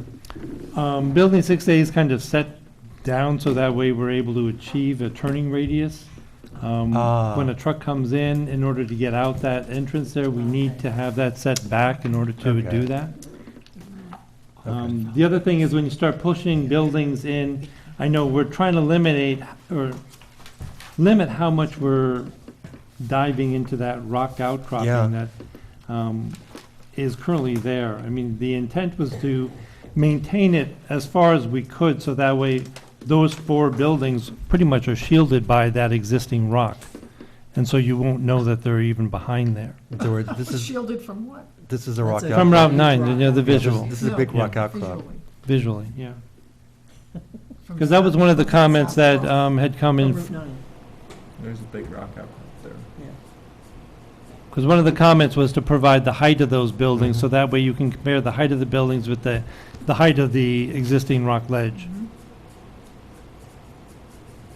What is the height of the building?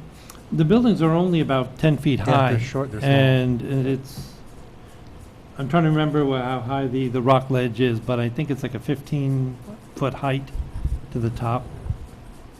And so you really will not see the buildings behind that. And just so the planning board knows, I think I left that comment open enough so that whatever's the most effective way to show what you were describing about the buildings being sort of tucked in.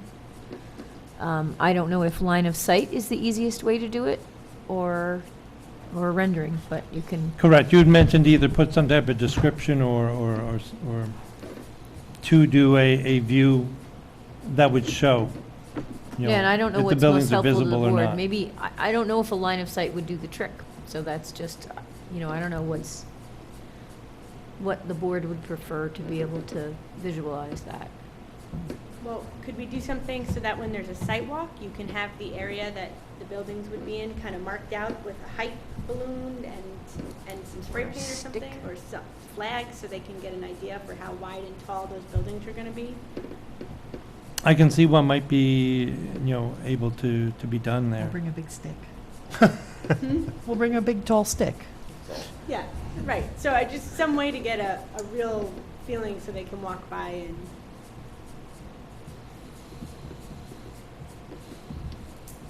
Additional comments, Diane? Yes.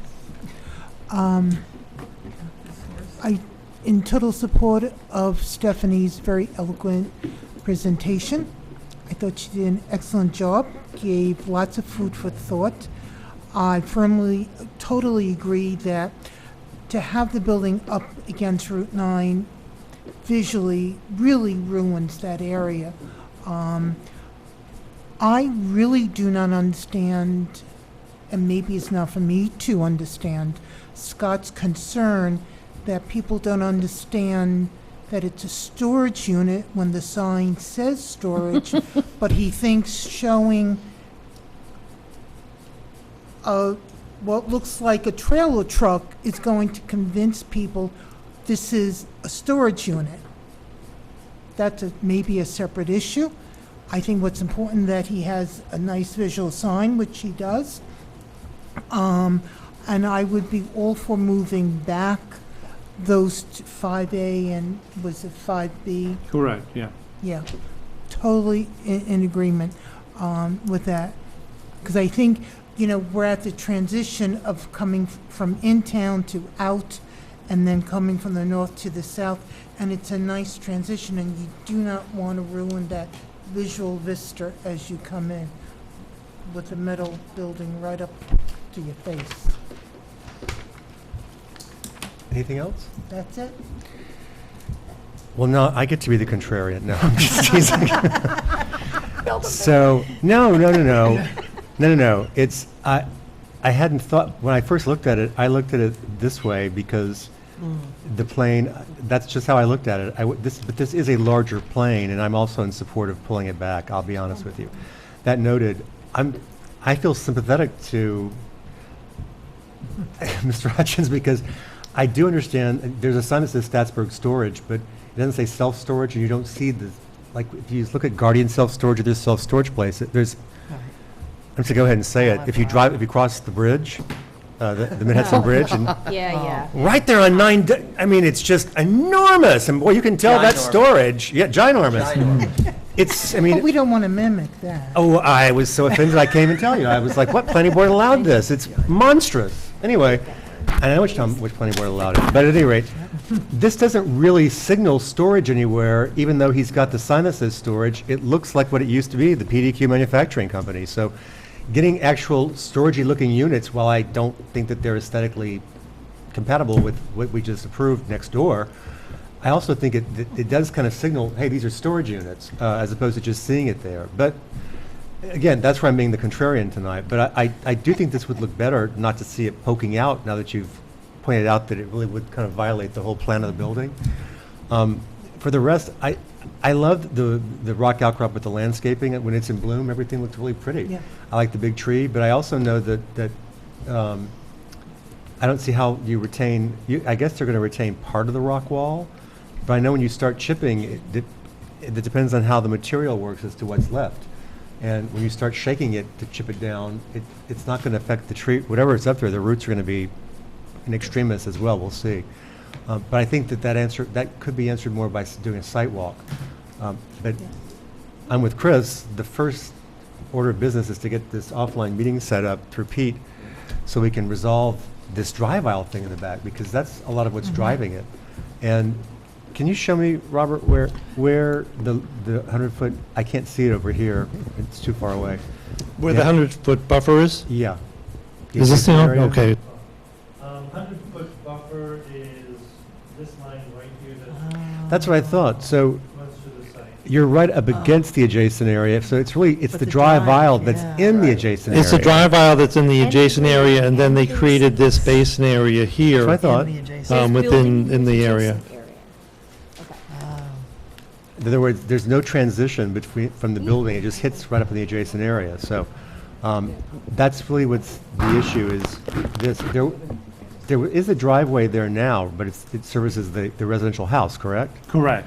And it's not obviously used in the sense that it could be used this way. So we'll just have to resolve that. I mean, it's also a gravel driveway. Yeah. Where this would be an asphalt driveway. I mean, one of the considerations, with the amount of impervious surface area is that maybe because it's a temporary access road that's used every once in a while, does it have to be asphalt? I don't know what the fire department's regulations are regarding Even that. if Could it's it be a gravel? It counts as impervious. Even though, water filters through it, it's still considered, okay.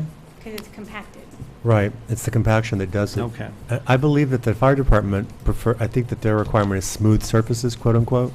Yeah, I think so. We've tried this before. Yeah, because we've seen gravel access for use for fire. Gotta get a lot on the record.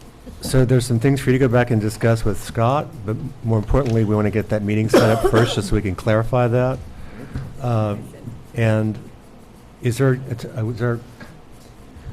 Well, clearly, we don't want to do it this week, it's 100 degrees. No. No, thank you. But After the weekend. I was going to say, after the weekend, it calms down. Would you prefer to do this after work when it's? Oh, yeah, when it's cooler. When it's cooler, rather than during the day on a weekend? Or, I'll either shoot or, you- anything. You know, because first thing in the morning on a Saturday could work too, or, I don't know, Well, whatever. it's nice and cool, and Yeah. it's been nice and cool in the morning. Not this morning, and probably not Saturday morning. But Not this Saturday. So, Rob, I'll just send you some dates. Okay. Not this Saturday, right? Yeah, we'll avoid this weekend, and I'll send you some dates. My Saturday would be great. Can I just make one more comment? Of course. My concern is not that Scott not have a profitable business, obviously. I want him to succeed, and obviously he is, because he's expanding his business. And he has mentioned all along the concern that people do not realize these are storage units.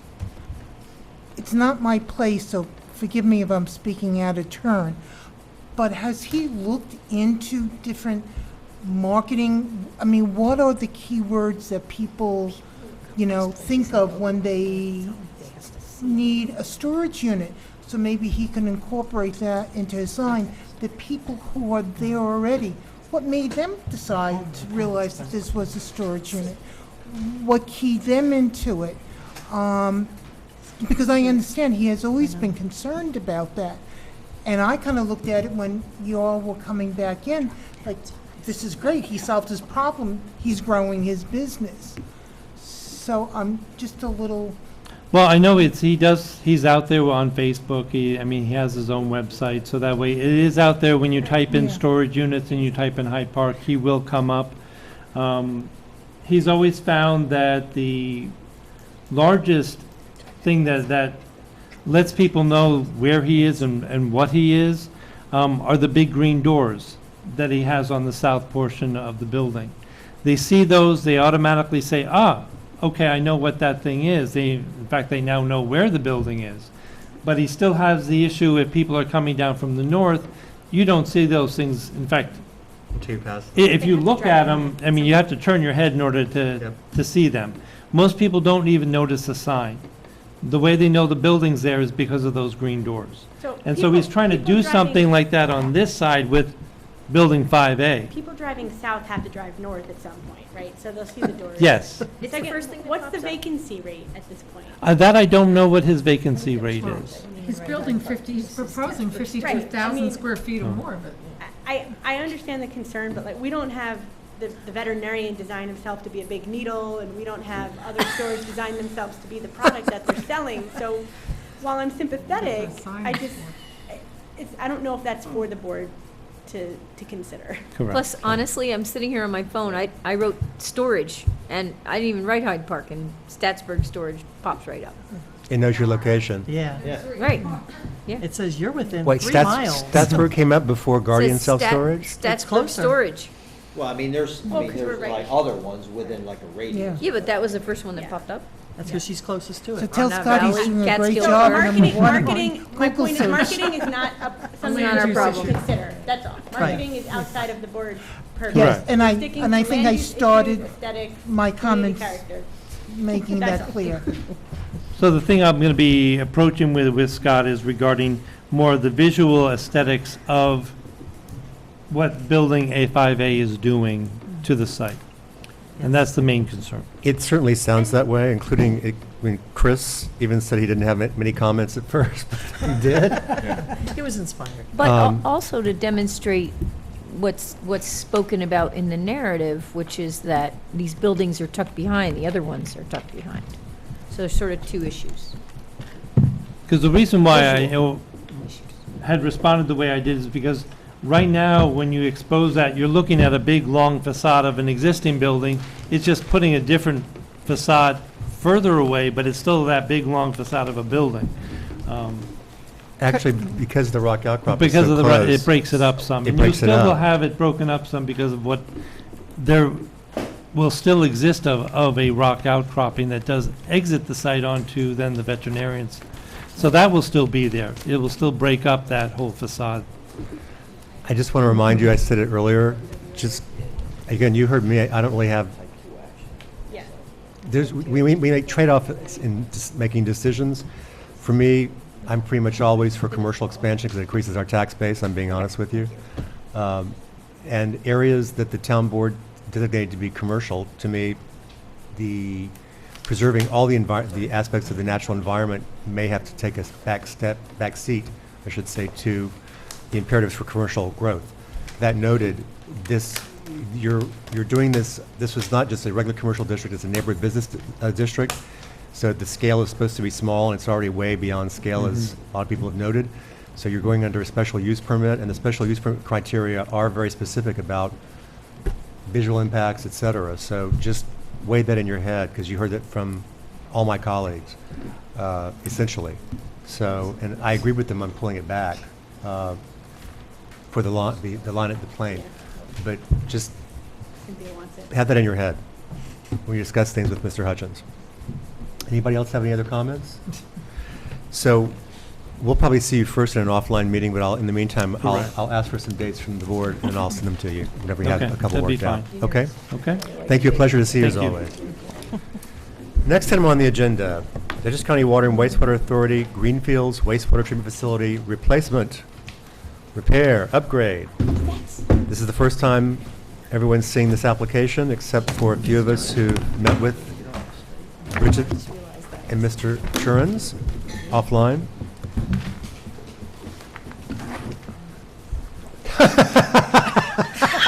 Oh, yeah.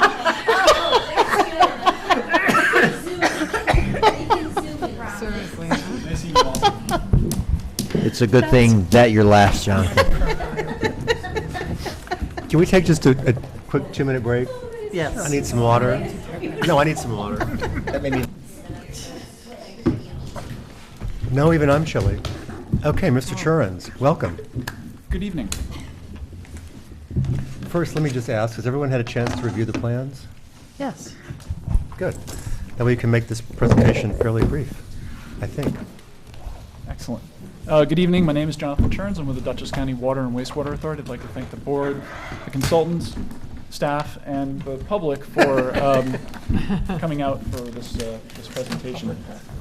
The Dutchess County Water and Wastewater Authority acquired the wastewater treatment plant, which is the Greenfield sewer plant, from the town several years ago. It is a 1960s, 1970s wastewater treatment plant that is in dire need of improvements. We have gone through a process to identify the repairs and the improvements that are needed through the facility, and we're looking to implement those. This plan includes all of those changes. They've been reviewed and approved by the Health Department as well as the DEC. We're nearly complete with the approvals through the funding agency. I can walk you through any of the improvements that you're interested in, but the highlights are that we're going to include a new electrical building, new covers over rotating biological contactors where most of the treatment occurs, a new secondary clarifier. There'll be a new wood storage building, a canopy over a UV treatment system, and then there's a whole bunch of minor repairs throughout the facility. Other improvements that I would note is that we will have a new generator installed, as well as 2 blowers. These are modern units with sound attenuation, and that it's all included within this plan. And I'll just add, there's a significant amount of natural forest in through here. This is located along, this parcel actually does hit onto Cream Street, which is a county road, so we are required to refer to DC planning, and we have a resolution typing the action and making the referral ready to go for this evening. Pete, any comments, or Liz? You know, we did discuss this would be a type 2 action under seeker, because it's basically a replacement of existing facilities. So no, we're not going to have any comments. I think we took care of, or like you took care of. There was setback issues to the building. So other than that, no. I mean, it's going to be a huge upgrade, not only for the facility but for the people in the area that are adjacent to it. Thank you. Any comments from the board or questions? Nope. No, glad to see it happen, though. Yeah. So what happens is that the This being a type 2 action, normally you wouldn't have to fill out any kind of environmental assessment form, but our code requires, our own town code requires that one be submitted in order for it to be a complete application, which is why we usually, when we type it, we just say we're declare ourselves lead agency for an uncoordinated review. You know, there's no lead because there's no coordination.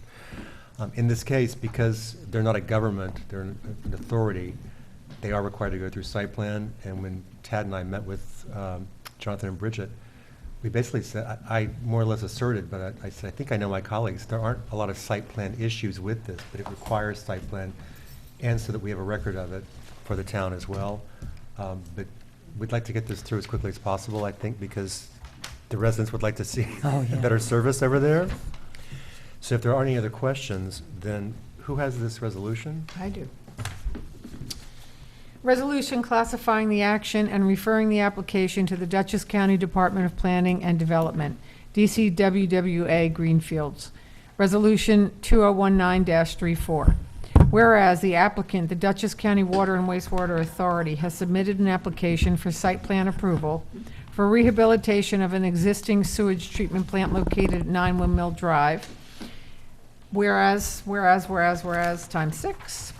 Therefore, be it resolved that the planning board hereby, 1, classifies the project as a type 2 action under seeker, and 2, directs its secretary to refer the project to the Dutchess County Department of Planning and Development pursuant to section 239M of the general municipal law. Is there a second? Second. Any discussion? All in favor? Aye. The motion carries. Megan, a motion. Assuming that we can get expedited review from Ms. Lavarnway at DC Planning, which I think, I'm not sure if they're going to have any issues. To make it a motion to set the public hearing for August 7th. So moved. Second. All in favor? Aye. The motion carries. So do we have a set to refer to DC Planning already? There we go. We'll see you on the 7th. Great. Bridget will be in attendance. Ah! Oh, cool. Lovely to see Ms. Barkley as well. I'll be in Norway. Oh, wow. Ooh, Really? midnight sun. We're going to Lofoten. Everyone's taking fun trips. We'll send you photos. Me, I'm staying close to him. Thank you all. Good to see you. Thank you. Send us a postcard. And I wish I'd taken a picture of you with the little tiny version of that over there. That was pretty good. It was, It'll be on YouTube, hopefully. it was priceless. Hopefully it'll be on YouTube. Particularly because, of course, Jonathan is not exactly short himself. Next item on the agenda is a sign permit approval for Hairculture Beauty Bar. Good night, everyone. Good The night. zoning administrator has made a recommendation for the permit, and it's more or less, it complies in terms of design unity, in terms of shape, et cetera. So who has this resolution? I just had one quick Yes. question on that. On her recommendation letter, there was no color. She said dark with gold letters. Maybe it's purple. The design standard there, I think they're like a brown. But that's what I mean, there was no color. She just forgot to said add dark. that. She forgot to add it. She said dark with, gold letters. And I'm like, dark what? It's like a grayish brown. It matches all the other ones on there. This one was interesting in that it was already erected. Wow, gee, that never happens. I guess she knew what the dark color was. Okay. And I'm sure we all could too if we looked at it, yes. But it was just, I actually called, I was driving by and I went, wait a minute, we didn't approve that sign. It's like a dark brownish gray. Yeah. okay. Sorry, I But just, no, I called, I was like, there's a sign up that we didn't get. It's darker than taupe. dark something. Resolution? I do. Oh, sorry. Yes. Yes. Yes. Okay, resolution recommending granting of sign permit, Hair Culture Beauty Bar, 4290 Albany Post Road, Hyde Park, New York. Resolution 2019-25. Whereas the sign permit application was submitted to the Town of Hyde Park Zoning Administrator on May 29th, 2019, and revised on June 14th, 2019 for Hair Culture Beauty Bar, and whereas, now therefore be it resolved that the Town of Hyde Park Planning Board recommends the approval of the sign permit for Hair Culture Beauty Bar. Is there a second? Second. All in favor? Aye. The motion carries. Next item on the agenda. Creme Elbow Sportsman Association is seeking site plan waiver for in order for them to pull a building permit to repair the roof of the porch and the covered entry. This is located at 57 Cardinal Road, just down from one of the Roosevelt Fire Departments. And the zoning administrator has recommended the site plan waiver for both, because, and by the way, the building predates Oh, yeah. our zoning, but so this way we have a record of it before they pull the building permit. And this is not visible from any of the historic sites, et cetera. Who has this file? I do. Crumelbo Sportsmen's Association, 57 Cardinal Road, 6165-02-721-507, site plan waiver, Town Code Section 108-9.4C2, July 17th, 2019, resolution number 2019-30. Whereas a site plan waiver has been made to the Town of Hyde Park Planning Board dated June 17th, 2019 by Andrew Milliken, representing the Crumelbo Sportsmen's Association as authorized by the organization's president and chairman, Chris Algozine, dated May 1st, 2019, for the reconstruction of a rear porch roof and a covered entry to the front door. And whereas, therefore it be resolved that the Town of Hyde Park Planning Board hereby waives site plan requirements for the proposed changes as described in the building permit application dated May 16th, 2019, and the request for a waiver of site plan request to the Planning Board Department on June 17th, 2019. Is there a Second. Thank you. All in favor? Aye. The motion carries. The next item on the agenda is a site plan waiver for Robert Frank, located at 58 River Road.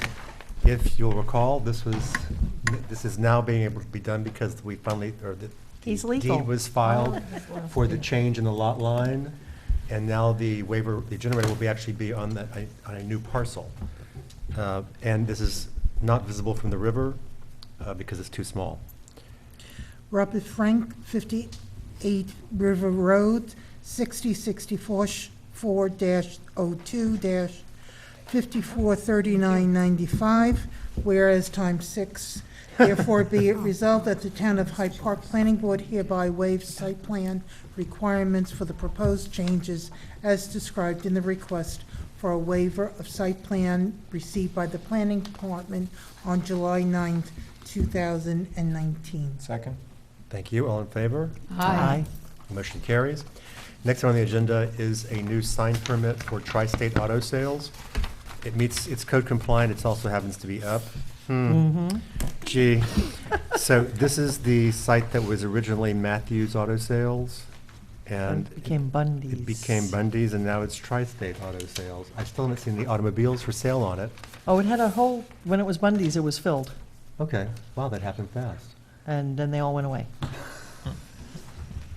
Resolution recommendation for issuance of sign permit pursuant to Town Code Section 108-24.3A4D, Tri-State Auto Sales, 495 Violet Avenue. Freestanding sign, parcel 6163-01-47-9647. Now therefore be resolved, the board hereby recommends the zoning administrator issue the sign permit for Tri-State Auto Sales. Second. All in favor? Aye. Motion carries. Next item on the agenda is a site plan waiver for Richard Klepper and Helena Lee, located at 9 River Road. This is for an outdoor spa. They're in a statewide area, scenic area of statewide significance, but this is not visible from the river or either one of the historic sites. And we have a recommendation from the zoning administrator. So who has this file? I do. Thank you. Richard Clapper and Helena Lee, 9 River Road, site plan waiver, resolution number 2019-33, whereas a request for site plan waiver has been made to the Town of Hyde Park Planning Board by Richard Clapper and Helena Lee for the construction of a 7-foot by 7-foot in-ground spa on the property associated with a single-family home requiring a building permit. And whereas, now therefore be it resolved that the Town of Hyde Park Planning Board hereby waives site plan requirements for the proposed changes as described in the building permit received by the Building Department May 13, 2019, and per the request of the Planning Board dated June 18, 2019. Second.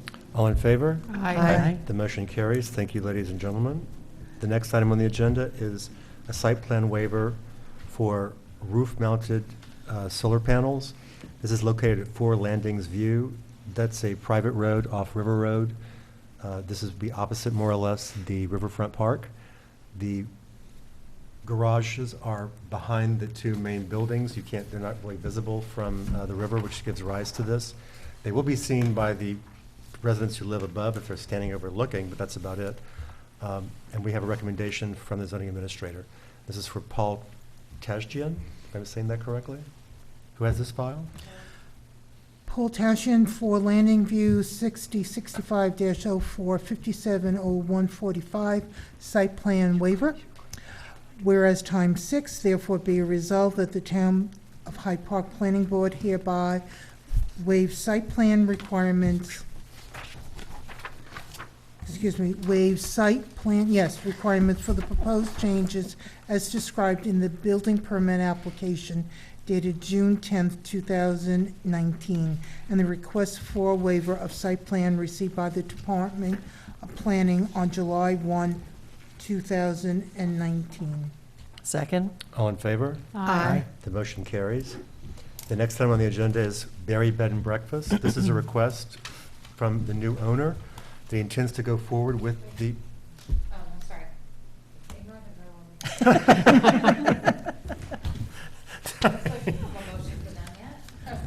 This is to set a public, right, so we received a request for a site plan extension that requires a public hearing.